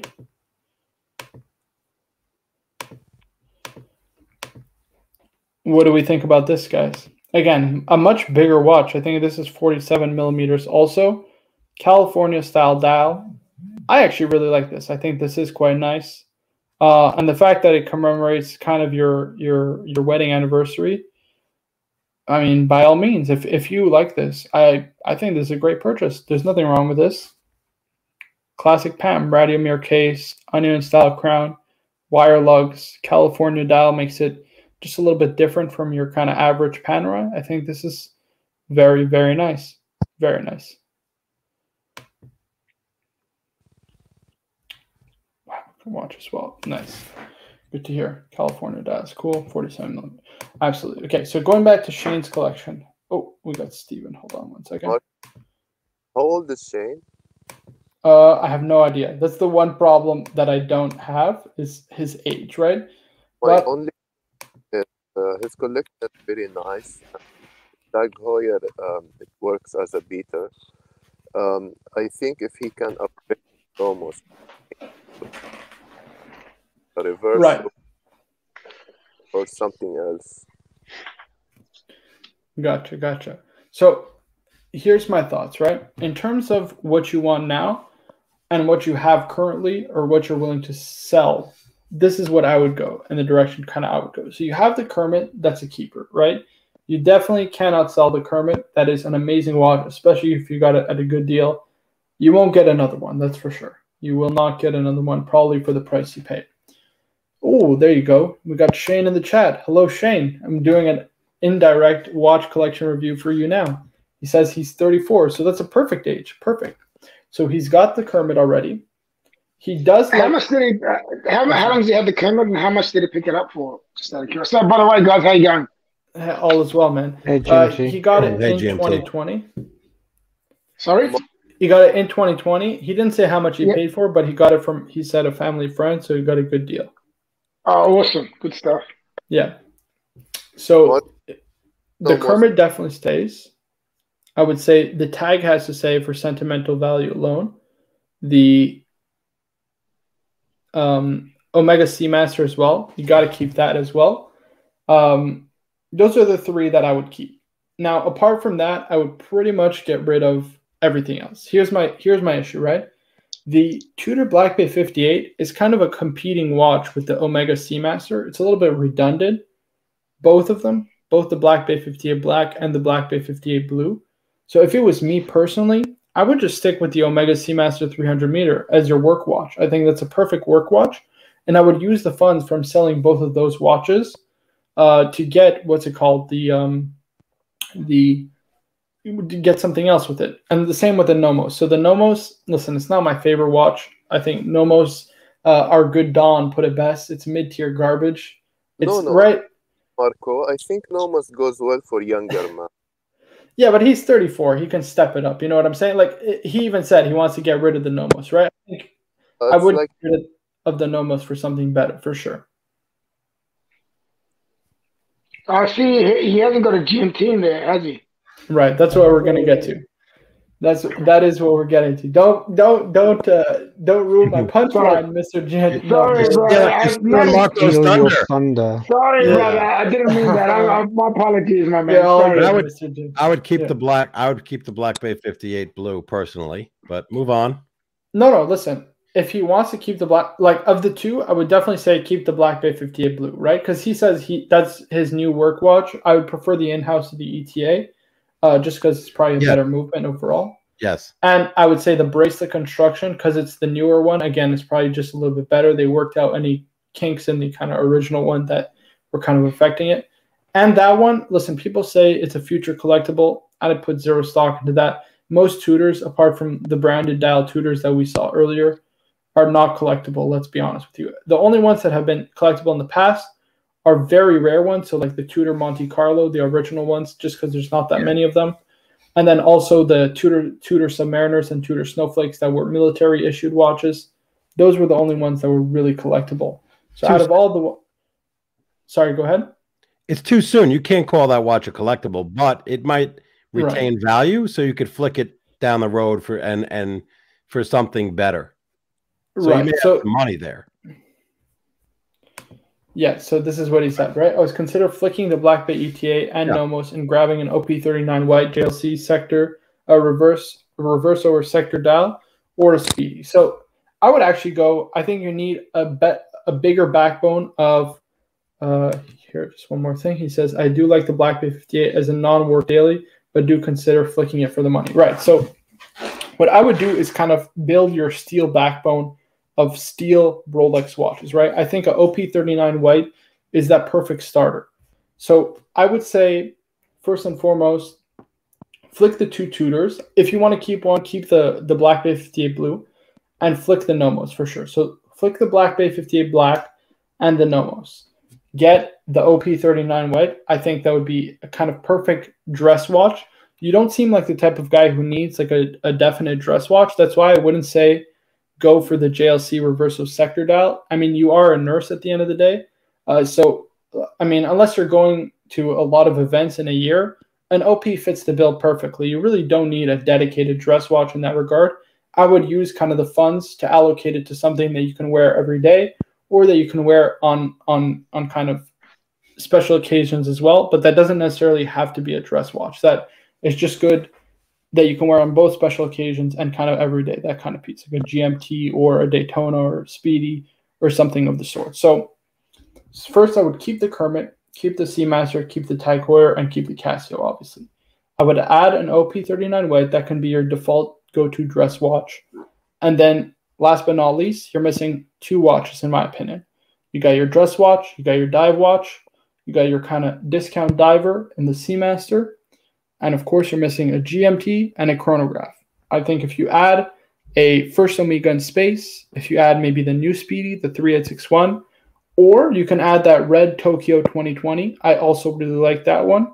That's another great option. Or the blue one, Tokyo 2020. Those are the 2 I would go for. I think those are all great options. And last but not least, I would say a GMT. And what's the best maker of the GMT? Rolex. There's only one. You know what I mean? You got to wait. You said you started up a kind of AD relationship. Shane, let me know down in the chat. Does your AD sell multiple brands like Omega and what have you? Because what I would consider doing is maybe going for an OP 41 in white as opposed to a 39, continue to build that relationship and buy a Speedy and then ask to be put on a wait list for a GMT. That's the way I would go. I don't know what you guys think about that plan. We'll go through the list. We'll go through the list and see what people think they should do. So start with ABC. ABC, what do you think? An OP white, I'm not a fan of, I've got to say. The only white dial Rolexes I'd get is a Milgauss or an Explorer. Well, obviously the Daytona as well. Maybe Sky Dweller, but yeah, I wouldn't go for an OP white. Right. Dom says, I would flip the Omega. Right, but that I think his mom gave that watch to him, so I wouldn't get rid of that. I definitely wouldn't. Omega's nice. Correct. Which Omega? The Seamaster? Yeah, the Seamaster. Okay. It's the one just before this one. Oh, there you go. Yeah. They have Omega, Tudor, Rolex, and Breitling. It's the battle between Tudor and Omega that I see coming. I think it's here. It's a Texas. It's a Mexican standoff. It's a Mexican shootout. Right. Because, and I think that's the 2 brands. You know, Tudor. I've said it. I'm not going to repeat it. Tudor, Rolex is pulling them up. Tudor is competing. I keep the Tudor. I had the Omega. Well, I had the Seamaster 300 Professional, and it wore like a brick. It was so big I never wore it because I had the Rolex, and he has the Rolex, the sub. Which size did you have, Steve? I believe it was 40. The big one, 42. 45. 45. Was it 42? Was it 42 or 45? Because I had the 45. I think it was the 45. And that's pretty big. It was a big hunk of metal. Yeah. You know, great watch, but it's just big. So I like everything Marco said, but I just like the Black Bay 58 blue. I think it's pretty cool looking watch. And I think the OP works. The Explorer, it sounds like he's replacing white dial with another white dial because he's going to flip the Nomos. I think he's probably grown out of it. It's a good architecture, engineering type watch, German, you know, starter kind of brand. Yeah. Tim brings up a good point. Explorer 2. That's not a bad option. But again, with the new releases, I doubt that a regular kind of Rolex client or regular guy off the street can get one. That's for sure. Does Mr. 2 want to have a say, or is he here, or is he's very quiet? Yeah, of course. Mr. 2, go ahead. Nope, he's not here. Mr. 2 has left the building. I could use Mr. 2's time. No, the OP white dial, Marco nailed it because of the dressiness. I mean, it's not a dress piece, but it's an all around. Who did that? It's an all around everyday wear. It's for every occasion. You could wear it with a tuck. You could wear it with a jeans and t-shirt. Right. Hassan, what about you? What do you think, my man? You recommended the OP, but OP are not available and they are very expensive in the black market. Right. But again, we're talking about adding slowly, right? So this is what I would say. And this is kind of my end game. Actually, now that I think about it, I wouldn't sell the Tudor Black Bay 58 Blue. And here's the reason, right? I would want to build my relationship with that Rolex AD, right? They're a multi-brand AD. I think that you can potentially squeeze them for a Pepsi down the line, right? You put in here, or sorry, I'd love a Pepsi one day, but not dying for one. I think you can squeeze some kind of GMT, maybe not a Pepsi, but maybe a BLNR, because it's a little bit easier to get. It's a little less desired. And I think maybe an Explorer 2 also is definitely an option. He says his wrist is 7 to 7.25. That's perfect. So I would say this. This is what I envision as kind of your endgame 6-piece combo meal deal Hungabusta. You don't want to sell the tag. You don't want to sell the Omega Seamaster. You don't want to sell the Kermit. No worries. We keep those 3. I wouldn't sell the Kermit ever. Under no circumstance, never sell that Kermit. Correct. Keep the Tudor Black. Right. Keep the Tudor Black Bay 58 Blue. I would say go to your AD, add a Omega Speedmaster. If you can, say, listen, I'm really looking for a GMT. I'd love to get maybe an Explorer 2. I'd love to get, as you can see, I'm not some kind of flipper. I do like my watches. I want to build a relationship with you guys. The whole shebang, right? Kiss the AD a little bit, because in your case, you've got the buying power. And I think you're the kind of perfect age, right? You're the perfect age to start building a relationship with an AD. I might do it in the future also. I'm just a bit too young to do that, and I don't have the buying power immediately available, right? So I think you're the perfect age to build that relationship. You keep the Tudor, you get a Speedmaster, and you ask, if possible, listen, I'm not looking to pull your leg. Would it be possible to put me on a wait list for a Pepsi, maybe an Explorer 2, maybe a BLNR? I think you could definitely pull one of those out. And then you can add the OP down the track. Because, again, listen, every watch is a dress watch. You really don't need a dedicated dress watch. That Tudor Black Bay 58 Blue is a dress watch. The Kermit is a dress watch. All of those are dress watches. You know what I mean? Apart from maybe the rubber Omega Seamaster. Do you think now's the wrong time for an Explorer 2 with a new one probably coming out? And the discontinuation? Don't get one now. Yeah, definitely wouldn't say get it now. It's a terrible time to buy. So these watches, just because I'm trying to catch up what's going on, these watches here, right? He bought them most of these from an AD, or did he buy them in the grey market? How do you acquire these? So as far as I know, the only one he got from an AD, is the Tudor Black Bay 58 Blue. It's the only one. Okay. Right. And which one did he inherit? The one that he got from the one, was it the? Yeah. So his family sold him the Kermit. Sold him the Kermit, but what else did he get handed down to him? Was it the? I think it was the Seamaster. His mom gave it to him, and the Tag Heuer. Let me just read over the email. I believe my tag was handed down from his pops in 2007. Right. So that was the only one. That's the only one. Okay. Sweet. Right. So I know where I stand here. Well, because what I would do personally is I'd definitely I'd get rid of the Kermit. Don't worry about the Kermit. No, just joking. I'll keep the Kermit 100%. Don't ever get rid of that, man, unless you're desperate for money. Then get rid of it, but do not get rid of it no matter what happens. Then I'll keep the Tudor Black Bay Blue, because I believe that's gonna, it won't climb in price or anything, but that'll be easier to move. I personally think in the future if you ever need to move it, and it's also blue. So I like to have like a blue in the collection, if you understand, because that goes with a lot of different things. You've got the green, which can go with a lot of different things too, and so you'll have the blue. This is how I think. I'm just telling you the frame of mind, right? And I'll definitely keep the tag there as well. Okay. So we've got the Kermit, blue, Tudor, keep the tag. So that's 3 so far. I'd add a black GMT because they're the easiest to acquire and probably the cheapest if you don't want to wait through the AD, if you can't get anything through them. That'll be your second option. But if you can, you choose a GMT of your choice and grab that. It could be an Explorer. It could be, I think, if you get it at the recommended retail price. So then you've got pretty much 1, 2, 3. Got GMT. So that's 1, 2, 3, 4. That's 4 so far. Yeah. Yeah. So if you want a dress watch, are you gonna flip it? So you want to get rid of all these? So if you get rid of all these, you can put that money towards the GMT, and you probably might have to put a little bit in, or maybe not even have to put anything in. You might break even. So it just depends how you get the GMT. But yeah, then I reckon you'll have a nice four-piece feed. What do you guys think?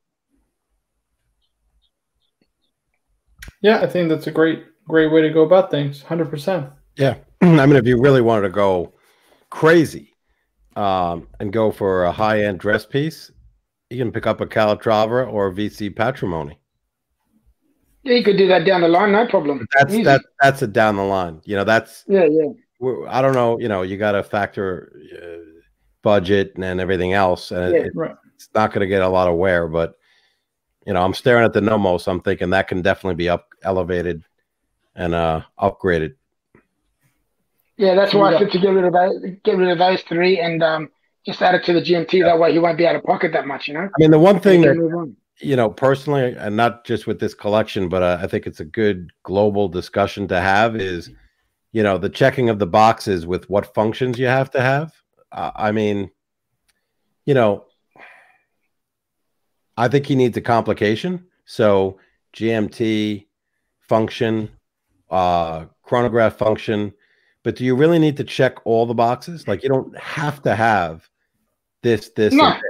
I think it's just cool to have, right? I think it's cool to have, and I think it certainly opens up your mind, because you know, now you start thinking of those complications, then you start thinking of the next level, you know, minute repeater. Well, for example, if he wants a 5-piece feed, what I would recommend, and he doesn't want to blow his budget completely if he gets a GMT, after the GMT, he could also get like what I've got. He can get the Monaco, which is it's not through the roof price. Do you know what I mean? Yeah. It's a high compliment watch. Like, I get so many compliments on that watch, like you wouldn't believe. And I've never had a problem with it. I've had it since 2017, and it hasn't skipped a beat. That's also another addition you could also add, which won't break the bank, if you know what I mean. If you're trying to keep it at a budget sort of thing too. You know? Yep. Good idea. Just want to say very, very quickly, ABC guys, don't want to disrupt the flow. Got to crash. Thanks all. Good night. Take care of yourself. Thank you for coming on, ABC. Thanks, ABC. Good night. Take care, brother. Shane says, Mr. GMT Black has been my grail for a while. Guys, that's not a bad suggestion. The reason I say try and build the AD relationship is because he's 34 years old, right? He's very young. I think he's at a point in his life probably where he can start to afford more of these watches. That's why he's been able to kind of get the Kermit, right? So I think he's reaching a point in his life where if he doesn't build that AD relationship now, when is he going to start building it? You know what I mean? It's only going to be harder and harder and harder to build a relationship with ADs because more people are pouring into the watch market every day. And what's the first brand that most people gravitate towards? Rolex. I agree. I agree 100% with you if you've got the patience for it. Some people don't. Right. Listen, I'm not saying it's an overnight strategy, right? You're going to have a little bit of patience. Listen, I plan to fully in the future building a relationship with an AD, right? I mean, it's stupid not to, because you have to be really crazy not to build a relationship with an AD. Listen, it's a bit of a time commitment. It's a little bit of a headache. Don't get me wrong, but the financial incentive is there. I mean, what? Let me tell you guys some facts that are on the ground. This is a factual statement from my experience. I know 3 Rolex ADs. They're not boutiques, right? So they sell other brands, other watches, Breitling, Tudor, one of them does. All 3, and this is within one state, and I live in New Jersey. All 3 are losing their AD credentials. All 3 over the course of 2 years, and they're all in my immediate vicinity. One, because a Rolex boutique is taking over in the mall. There's a high-end mall where they are, so they're out. The other one is in not a great location for a Rolex. I'm actually surprised they were able to get an authorized dealership, but I guess they had it in their family for decades. That's 2. And then the other one, he told me the story because he now works at a local jewelry store by me, and he told me that the AD credential that he had in another location was pulled. You know, Rolex wanted him to spend $1 million to upgrade the space. He said, thank you very much, but no thank you. I'm close to retirement. He had about 20 Rolexes that he kept in his stock. He hoarded the stock. And so when he left, he knew that the Rolex AD was going to pull the dealership. Rolex already told him, Rolex corporate. So he basically hoard and collect all of the pieces. And he took them to the local jewelry store that he opened up. Can you believe that? So I don't know if that's good news or bad news, but it's certainly scary that, and you build a relationship and then the next thing you know, the AD is no longer an AD. So I would go with boutique only places to be safe if you can. So you're saying to build a relationship with the boutiques. I mean, that's not a coincidence. 3 for 3, and they say they do it indiscriminately. So I think that Rolex wants boutique only. I think they're, eliminating a lot of the ADs throughout the United States and throughout the world. Well, the thing is, Stephen, and again, we have no idea where he lives or how many ADs he has. He already has kind of a shoe-in with one AD, right? Yeah. I mean, absolutely. Build that relationship, no question. Right. You definitely have to try your hand. If it doesn't work out, then get it on the gray market, right? Worked for me. I'm not saying not to build a relationship, but what I'm saying is you might build multiple relationships would be the best thing to do. But, building one is great if they're going to be there for 20, 30, 40 years and you're not going to move. So, I was fortunate enough, though, to have a relationship with each of the ADs. And, maybe, that relationship can be parlayed into other things. Maybe they move to a boutique location. And Rolex has your records. I think someone mentioned that on another show, that you are a, loyal Rolex customer. This is another thing. Bubba Hotep says Rolex is also pulling Tudor from dealers as well. I've seen this even locally, 100%. Well, I told the Rolex AD that they should have Tudor in their collection. Right. Alex K says, I agree with Steven. Rolex wants to be more prestigious and boutique only, like Patek Philippe, AP, and VC. Very possible, guys. Very, very possible.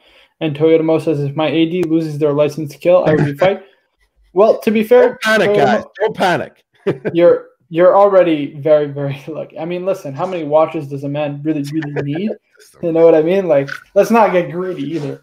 Listen, don't get me wrong. You have more watches than most people can ever dream of having. You know what I mean? So that's quite a collection. I mean, let's count our blessings also. But I get your feeling, 100%. So, what do we think of this collection? Just to kind of recap everything, or on what's the direction personally that I would go? I would keep the Kermit, keep the Tudor Black Bay 58 in blue, again solely to build that relationship. Keep the Seamaster and keep the Tag Heuer, right? Purely for sentimental reasons. Now, I wouldn't keep the Tag Heuer in the box. I would just kind of, what's it called? Leave it on the side. Maybe. I mean, you don't want to. That we'll put that on the winder. You know what I mean? That's the thing. Does he actually wear the tag, or is it more got it there just for sentimental reasons? That's another thing. Because if that's the case and he does not wear it, in reality, it is part of the collection, but it also isn't because it's not really wearable. He doesn't wear it. He's got it there more because he wants to make it last, doesn't want to wreck it. It's put to the side, you know what I mean? So he could actually add something else to that to make it a bit more, a bit more versatile. Let's just say, let's put it on the side for now, right? Let's just put it on the side. So the Kermit, the Black Bay 58, right, it's just there to fill the box. I don't wear the tag, it's just there to fill. Right, so let's just put it on the side. It's not part of the 6 on the box. We'll put it on the winder, if anything. That'll be on the winder, dedicated. So we need 7 more pieces, right? Because 6 on the box, 1 on the wrist. We don't count the Casio. It doesn't really count, in my opinion. So the Kermit, the Tudor, the Omega Seamaster, that's your 3-piece. You add an OP39 or OP41, if you can, the silver dial. I think that's a nice one. It's a bit harder to get, but I think you can definitely pull for that. I would say as well, you add, what's it called? A Speedmaster. And then last but not least, you add, if you can, an Explorer 2 Pepsi, maybe BLNR, if you can pull those from the AD. And then you need one more to round off the collection. I would go then, once you've filled all those boxes, you've kicked the GMT box off, you've gotten all the watches that you enjoy, I think you got to go dress watch. I think maybe a Reverso, maybe a Sector Dial Master Control Date, as you wish. Those are all great options, but I think once you hit that core, I mean, the sky's the limit. You have all the possibilities in the world. My recommendation is you're 34, you're perfect. That's the perfect kind of age. To me, you're probably coming to a point in your life where you're able to afford a few more luxury goods than you could have in the past. So I would say it's worth trying to build that AD relationship more than anything else. I think you're at the perfect age, both from a maturity perspective, from a cash flow perspective, and just from an ability to collect perspective, right? To think critically in terms of where you want your collection to go. So build that AD relationship. That is my personal opinion. That's the collection review, Shane. I hope you enjoyed. Let me know down in the comments what you think. Awesome. Great collection, though. That was awesome. Yeah, and when you said Master Control, Marco, the light bulb went off. Looking for a lower priced option like the Master Ultra Thin dress piece. That's also a good one. I was staring at those because, you know, you don't have to go Patek, of course. You know, Patek is Patek, but what is this you're pulling out, Marco? It's another collection. Oh my God! Look at this. The third and final of the day. Ooh, look at this. Great idea, guys. Thank you. One day I'll cap it off with a Breguet Classique or ALS Saxonia. Well, those are great options. Yeah. Great options. But what I'll say is this. Don't count your chickens before they hatch. You never know. You might get an in at an AD. If you get that in, man, squeeze it until that lemon is dry. That's my recommendation. That's true. Squeeze it hard, squeeze it fast, squeeze it good. Exactly. Get as many as you can. Squeeze it tight. Be like Toyota. I'm going to try to squeeze another one out of the AD before they pack their bags and leave. Right. Why not? You should. But I'm, you know, quid pro quo. Maybe I can help them in some way. Whatever I can do. One, you know, you scratch their back. Correct. They'll scratch yours. Maybe if there's a Rolex lawsuit, you'll defend them, Steve. Never know, but I don't want to be on the other side of Rolex, baby. Correct. Mr. Scaramanga says, Marco, I want to be on the right side of Rolex. I'm a Rolex man through and through until I die. I don't know if I can actually rotate this. Can I rotate this image? Yeah, you should. I love the look. I love this guy's name, Mr. Scaramanga from the GoldenEye, James Bond. Sorry, God, not Golden Gun. I can't read this. That's what. Can you go in a time machine and go back and tell me all the stuff I was when I was 34? Hey guys, I just give you my opinion. Where's the graphics department? Where's the graphics department? I know I can't flip this. I'm sorry. Call guys. IT. Call IT. Amateur hour. I'll just zoom it in. Yeah, it's fine. We'll just go piece by piece. I'm busting. We can get it. Alrighty. What do we got? Sorry, I just have to find this. I got to tell you, this is a very interesting piece right here. I agree. He says, good day, Marco. What do you think of my current 5-piece meal deal? I had to sacrifice VC Overseas Gen 2 in favor of a 41mm bluesy, which we'll get to in a sec, which I love. It's my latest addition. It's my first ever two-tone watch. It is bloody loud, but certainly this watch just pops. The Grand Seiko Spring Dry Sports GMT is acting as my shitter for watch situations. Shitter watch for situations where I don't want to wear a Rolex. Any thoughts what I can add next or perhaps consolidate towards? I hate my Daytona, small watch without soul. Holding it for investment now since I already have it. I believe 5 watches is maximum as I do not consider myself a watch wearer. Myself a watch wearer, I think watch investor, but a watch wearer instead is what he meant. Yep. So what do I think of the collection? Starting with the Grand Seiko, I think, listen, it's not my ideal pick. I don't like the 4 o'clock date. I don't like the 4 o'clock crown either. But I don't think it is that bad. I think it's a nice watch overall, and I think it fills the role kind of perfectly, just as your beater kind of watch when you don't want to wear a Rolex, or going to the second watch, a beautiful Breguet Marine. I believe this is a Breguet Marine. Absolutely gorgeous. I think these are extremely undervalued. Many people overlook these. The amount of workmanship. Interesting looking watch, but the amount of work that's done on these things, guys. These are bang per buck value if I've ever heard one in the steel sports category. Absolutely gorgeous watch. Massive respect. Massive kudos. I think it's fantastic. Absolutely great. I wouldn't change it for anything else. You got the Daytona, which you don't like, but you keep anyways purely for the financial perspective. Fair enough. Guys, I understand. The financial incentive is too great. Don't sell that watch. Just keep it in the safe and don't count it as part of your collection. Count it purely as an investment. That was like the comment in the previous review. Don't get rid of it. So. Correct. Next and last but not, or second to last rather, is a GMT black. Beautiful. Absolutely gorgeous. So I got that one. It's beautiful. Correct. He's Very got nice. a GMT, a discount GMT. He's got his diver. He's got a chronograph. And he's got another GMT. And he's got, hold on, let me just pull these pictures up. A beautiful two-tone bluesy. Look at that. The 41 mil. Look at that blue sunburst. That's gorgeous. Absolutely pops. Let's pull up the Bumblebee. Look at that. The Bumblebee. Yes. I like the blue. Beautiful. The blue is beautiful, though. Bluesy. Look at that. It does pop. Really pops. It does. I think it's a great. Especially in the funnel. Listen, I'll say this. I'm not a big fan of the, what's it called? The Gen 2 Overseas. I think this is much better than a Gen 2 Overseas. I think you definitely made the right choice. Yeah. You're You're no fan. You're on record many times. I like the Gen 3. The Gen 3 is beautiful. No, I like the Gen 3. I still might much better on that one. Right, that's a beautiful watch, but I don't love the Gen 2. Here's another picture. Look at that. Oh my god. That's you know, he's got. I don't know. I can't suggest anything with this collection because it's just perfect in every way, man. It's got everything. There's just one thing that I would replace, right? He thinks 5 watches is the most. I tend to agree. I think once you have 5, from there it's really a matter of opinion if you want to add. You know what I mean? You're adding purely for the purpose of having something a little bit different. I would just replace the Daytona. That's it. So I would keep the Daytona, but purely as kind of an investment watch. You keep it in the safe. You don't wear it. You just wind it every once in a while just so that the oils don't congeal. That's it. That's the only reason why. Because it's just the financial incentive is just there not to ever sell it, you know?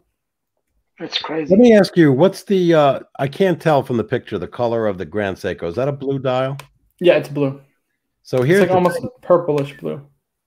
So that's very similar. I mean, not similar to the bluesy, but dial color wise, he's got 2 blues and 2 divers. I mean, I have 3, so I'm the last person to talk about that. But we're working on it. We're working on it. We're going to work on it. Marco and I have some plans to do in the future, but I'm just thinking. Yes, I agree with you on that. Daytona. Now, let me ask you: the Daytona, you know, with the steel bezel, you see that going up basically throughout the next 5 years, 10 years, 15? Hell yeah. Yes, it's a Daytona. All Daytonas. So no matter what model make a Daytona, it doesn't matter. Yes, steel Daytonas are a pretty safe bet.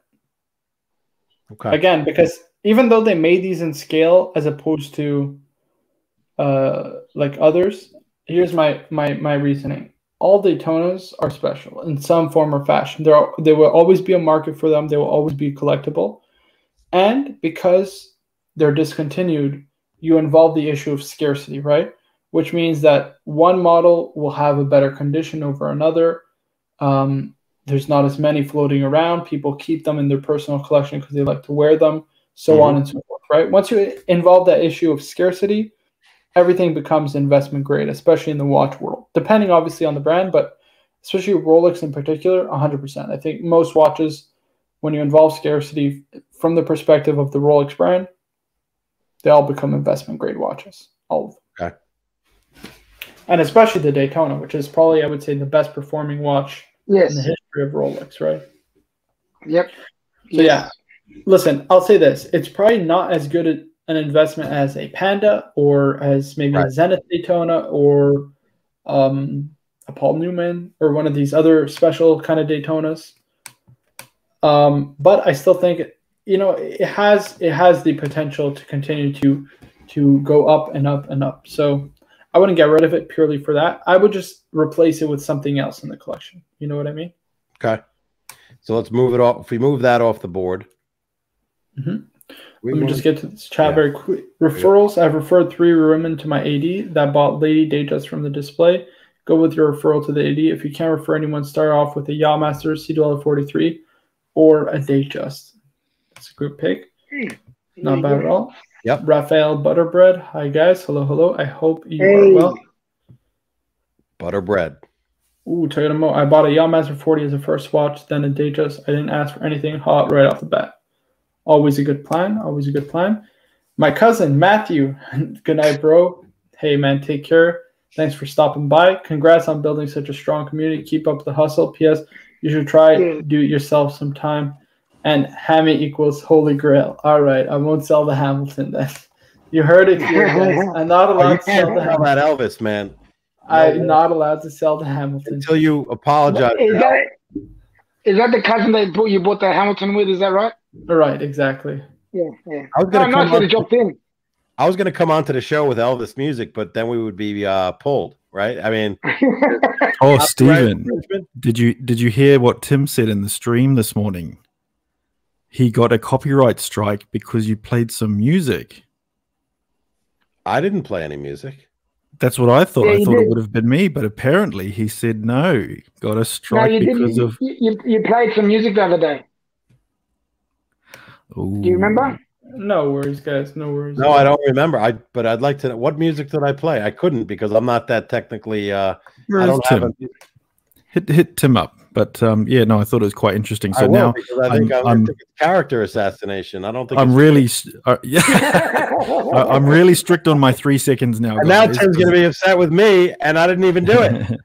No, you can edit it out. You can always edit it out. No worries. Exactly. No, but I thought about that though. That's a serious. Maybe not for the show, but we should definitely talk about it some other time. For sure. But Matthew or Cousin Potato, just each time you think of Marco, just think. That's infringement right there. Cash I don't have a soundboard, guys. Now you're freaking me out. I don't want to upset Tim, man. Tim's my man. Tim is the man. I think you played it with your phone. I think you guys are all making shit up. Bubba Hotep. Tony is denying guilt. What a surprise. That's right, guys. You're a good lawyer. It's true. It's not what's true. It's what you can prove. Exactly. Plausible deniability. You're so funny, Steve. I'm just getting started, GMT, but not on Marco's show. This is a serious watch only show. Come on. Yeah. Okay, man, I'm kind of stumped. I have no idea what to suggest him. The only thing I would honestly suggest is a chronograph.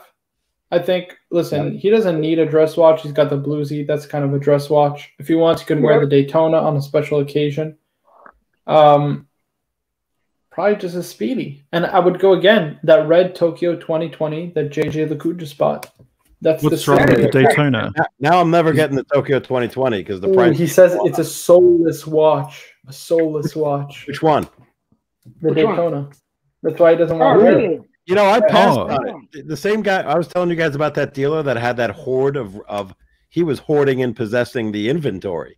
He wanted to get the markup when he left, which is he rolled out in front of me all at current price, not at Rolex dealer price. Two Batmans. One was a Bruce Wayne and a Batman. He had, I think, a black GMT. He had 2 Daytonas in the safe, black dial with the steel bezel. He pulled those out of the safe. He had not a Hulk. He had a Cermet, and he had a regular sub with the black and black. I couldn't believe how much he hoarded. I mean, but it was it'd be dumb not to. Right, exactly. So here we go. But this is the one, guys. This is the one. It's the only recommendation I can make. You have blue and black dials mostly. I think a nice point of difference would be something in white. I think there's a little off the beaten path. It's on a metal bracelet because you seem to like your metal bracelets.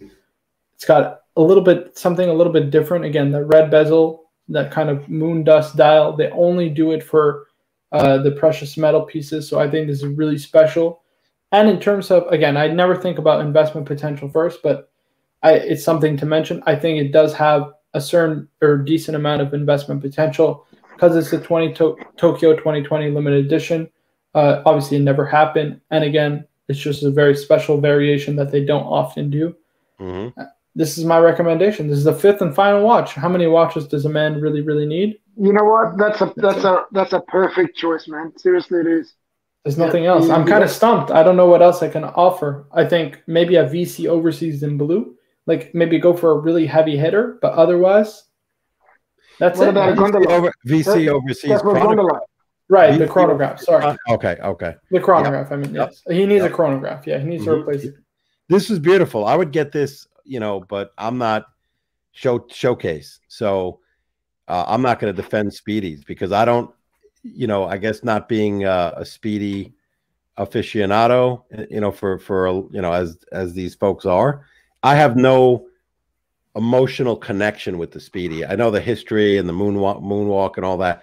It's fantastic. But if I looked at the one you just showed, the Tokyo 2020, and if I looked at a regular Speedy without anything else, I would get the Tokyo 2020. Red bezel. I love that watch. It's so beautiful. Yeah, you're a VC. Yeah. We got Turmo. The captain is a little wasted. I don't think so. You're not wasted, are you? He says what? He said when he was referring to when he was playing the sound. I was not playing. What sound are we talking about? You were wasted. It's okay. It's okay, mate. No, Captain, you were playing a song. It wasn't a sound. It was a song. So I remember you did it. I can't remember what it was.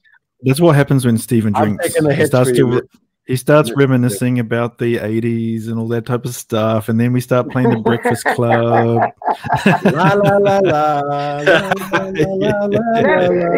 that what he played? He played that? Won't you walk on by? Yeah. That's what he played. He played the Breakfast Club. Do you remember doing that? Club. I wasn't playing any music though.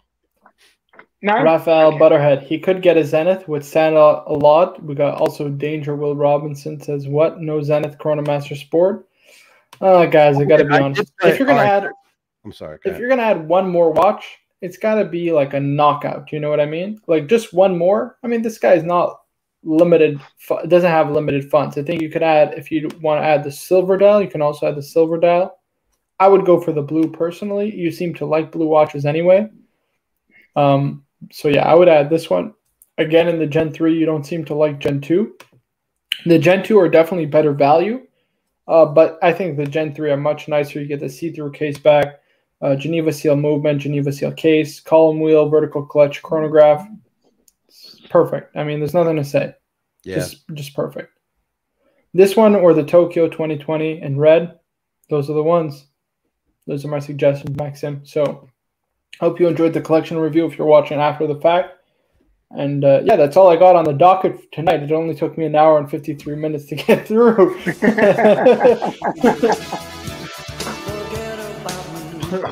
3 seconds. Okay, gotta get it in. I do. I'm gonna make a confession now because now I remember this is on Tim's. What is that? I always forget the WhatsApp group. Welcome to the confessional, Stephen. On the WhatsApp group, guys. Today. On the WhatsApp group, I did do a little recording from my car, which had a music station on. I confessed to posting that to the WhatsApp, and now I remember it. But it was not. It was not on a live stream. So, how could he get a YouTube takedown from WhatsApp? Oh my God! This is lawyer speak. We're all sitting in the YouTube world, and he pulls us into the WhatsApp world, and we're now thinking, where the hell are we? Not what I remember. Other than that, I'm innocent. You're starting to sound like me, Captain. I say some crazy stuff, man. I'm tired, man. I'm not fully through like Marco. Look at this. Moser stream. That's also a good option here. Let me show. If it's a blue dial, I'm liking it better than their. I don't like the green dial, but yeah, I don't love the green. All they have currently is the chronograph. So you know what's interesting on the Vacheron picture, Marco? I see these photos and they don't do it justice with that blue, the one that you just had up. They really don't. Yeah. This is really nice, but I mean, I think it's like $60,000 or something ridiculous. $1,000. So I mean, they're probably going to come out with the same dial in just a time-only watch. I think this is going to be a knockout. You're never going to be able to get it. So with all these Rolex ADs shutting down or getting shut down, I would have thought a lot of ADs would have put a lot of their own cash into extravagant renovations and are reliant on having that Rolex brand. So I guess in the contract, Rolex can just pull the pin with no consequences. Yeah, they can. They can. I'm pretty sure. Yes, I believe they can. Two of them, though, in all fairness, one of them is in a location that, like I said, I was shocked that it was a Rolex location, and I think it was not really befitting, for the brand in this day and age. Back then, maybe, but they didn't do anything to the space, and I think that really ticks off the Rolex corporate folks. We should ask Jeff about that, but. The other one, I think the same thing. It was just not, but the guy did get an opportunity to renovate a bank space, and he was close to doing it, and he was going to sink another $1 million and make it Rolex boutique only. At the end of the day, he just was, doing it for a long time and didn't want to go through that risk when, he makes money on the Daytonas, the GMTs, the subs, but they have to sell a lot of other pieces as well. So I wonder what this is going to do with the gray market then. So if it's Rolex intention to have a lot more control and just have their own boutiques, I guess you're not going to see these gray market dealers walking around with briefcases full of 20 Batgirls and all that rubbish. Right. Exactly. And I mean, are they going to be strict with wait lists? If you get your name on a wait list, is that your number in the queue? Or are they also going to look up on their records, how much does this guy spend with us, and play with those queue numbers as well? I mean, these are great questions. I wish I had the answer. Yeah. I don't think they're happy about the whole situation. I don't actually. Danger's correct. Jeff has gone into hiding. Jeff, where are you, buddy? Yeah, I know. His towel is apparently he's in the witness protection program. I think he violated some copyright thing on YouTube. I think that is a great point, though, Mr. Two, because I have to be honest with you. Like my generation is an extremely impatient generation. Like being told I have to wait for a Rolex at an authorized dealer, to me, it's just like, what is that? Like, we're the era of instant gratification, you know what I mean? We want something, we go on Amazon, they probably have it, so we could just buy it right away and it's there the next day. So have we enabled you by raising $20,000? Are we part of the problem? No less. No, but I think the problem is that the snobby, because I've been to a couple of ADs, right? And they suck. I mean, the AD experience is revolting, frankly speaking. I would consider myself like somebody that you sell a not so hard to get model, like an Air King, an Explorer, pretty readily available to them. And you start building a relationship from a young age. And I think that you build that relationship over time.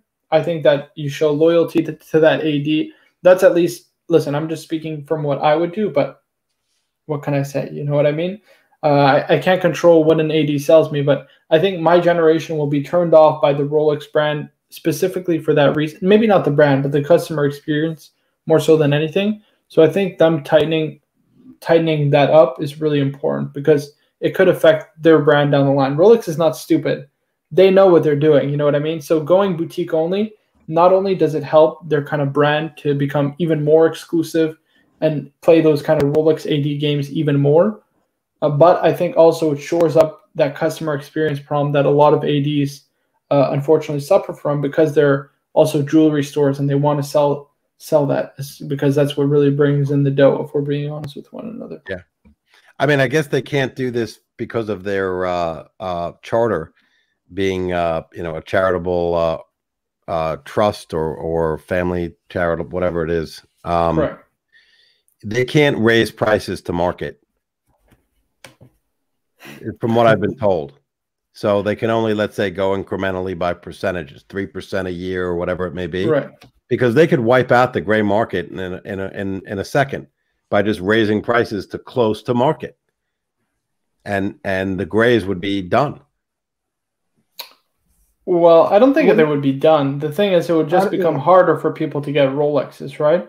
So they wouldn't be done. It's just it would definitely sink part of the gray market, right? Or it would make a lot of Rolex model, like a lot of people want to cash out of Rolex, which would definitely affect the market. But I don't even know how. I want to share some wise words with you guys. So a wise man once said, "Time only with another hour hand." I have no idea what the hell that means, but Manny Ahmed, please explain. Time only with another hour hand. Maybe a GMT, a no-day GMT. Sounds like a GMT. I thought you were gonna say, make sure you mail your wife somewhere. Sounds like a feed your copyright clock. violation. I said clock. Feed your clock. Aren't really owned by Rolex. That's true. They're just a Rolex only store. That is true. Like Rolex, they got a license, right? Rolex, they got a license to sell Rolex. Is like a franchise relationship. Franchisor, franchisee is the way I read it. And yes, so it's kind of like a license or a franchise, and you can control a franchisor can control their franchisee with all the rules, like a McDonald's, basically. Right. And I hope Jared, that was helpful to our viewing audience. Well, Jared from Subway learned the hard way on that one. You are wrong. Says, I wouldn't say Explorer is easy to get now. Is it easy for you to get one? They wouldn't even sell me a lousy Explorer, those fikers. Those fikers wouldn't even sell me a lousy Explorer, but that's what I'm saying, right? So for my generation, once I get this BLNR, I think I might be done with Rolex. I'm just going to go take my time. And I think I'm just going to explore other brands. And I think that's the problem, right? Is maybe you'll see people getting only one or two Rolex and then exploring other things. And that's not what Rolex wants. They want you to buy their watches at the end of the day. If their watches aren't desired, it's no bueno. No bueno. Shane says, sorry, go ahead. All Explorers are blocked at the moment. And right. Until that's what my AD told me yesterday. There you go, guys. Shane says they would also have to increase supply. They can't do that. If they flood the market, they know what they're doing. They can't do that. Play the 80 games. The 80 games. Don't play the 80 games, guys. Just go to your AD, tell him he's a asshole, and he can stick it up his.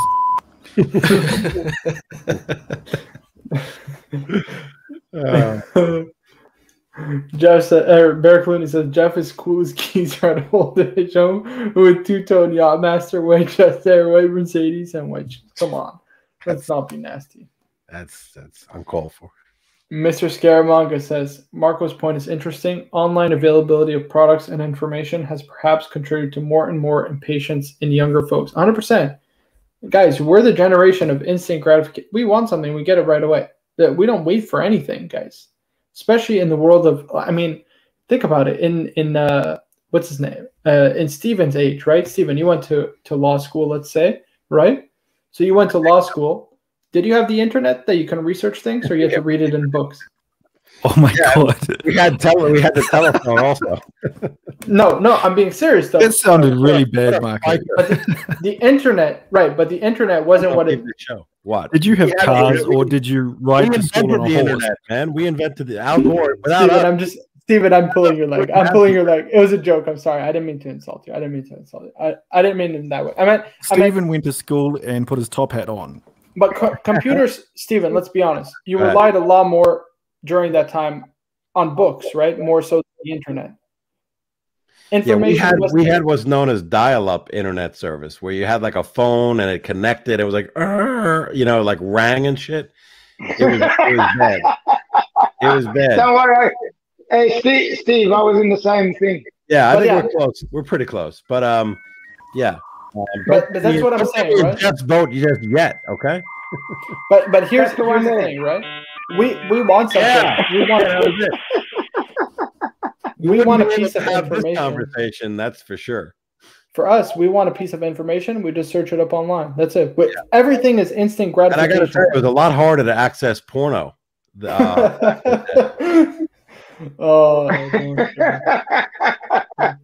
All I'm saying is this, right?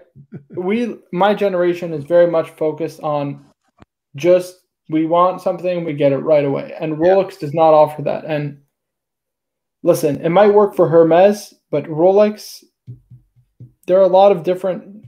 I mean, even Hermes, it's an interesting case study. Will they be what they are today in 20 years from now? Who knows? You know what I mean? It's all speculation at the end of the day. Yeah.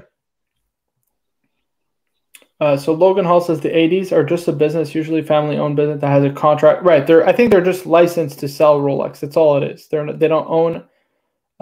They don't own the actual physical AD. Shane says Marco says to build a relationship with the AD, then says he don't play the AD game. Right. In my case, I say don't play the AD games. First of all, I'm not cash flow positive enough to start a relationship, but I would be crazy in the future if I don't explore the opportunity to build an AD relationship. You know what I mean? I'd be crazy to. Like, the financial incentive is there. It just requires a little bit of work. You know what I mean?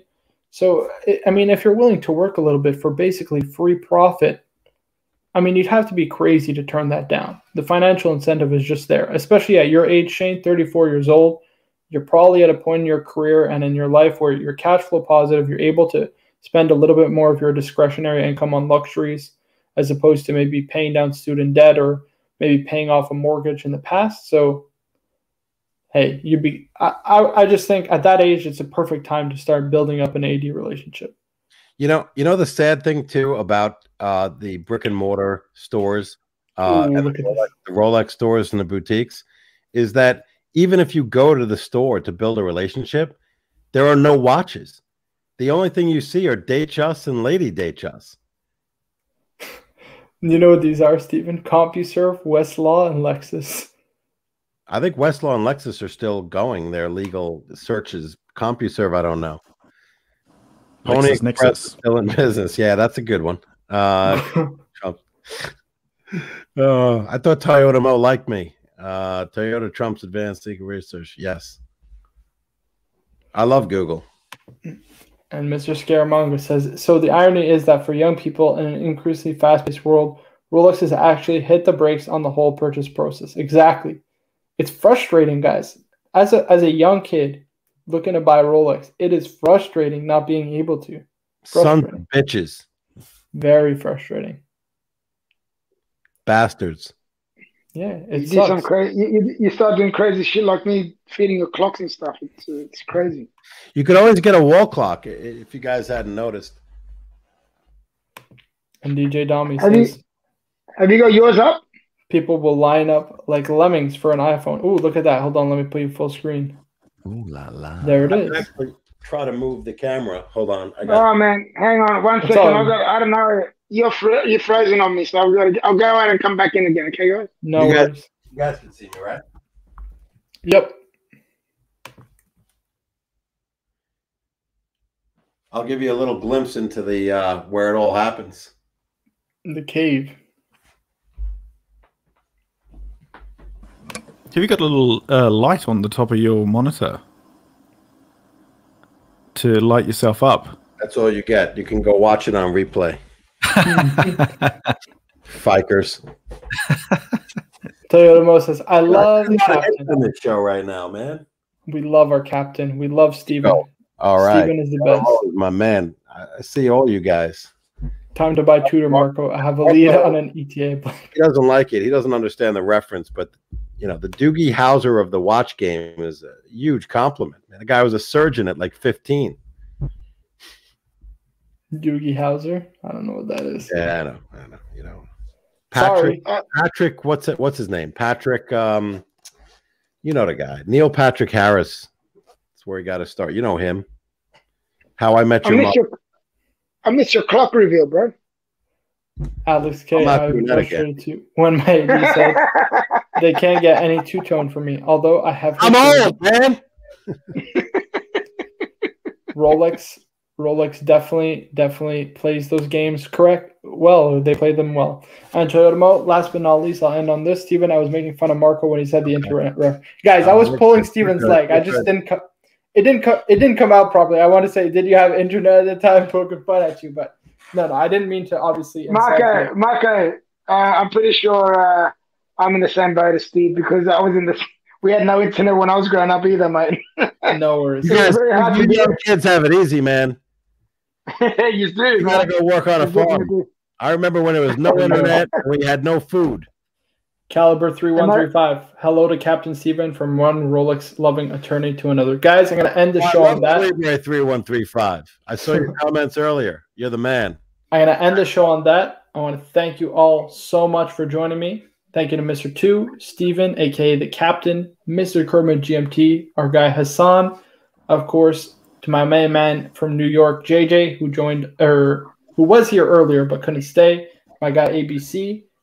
All of you guys, thank you so much for joining me. Thank you again for the absolutely ridiculous live stream last week, Monday. $20,035.55. Yeah, man.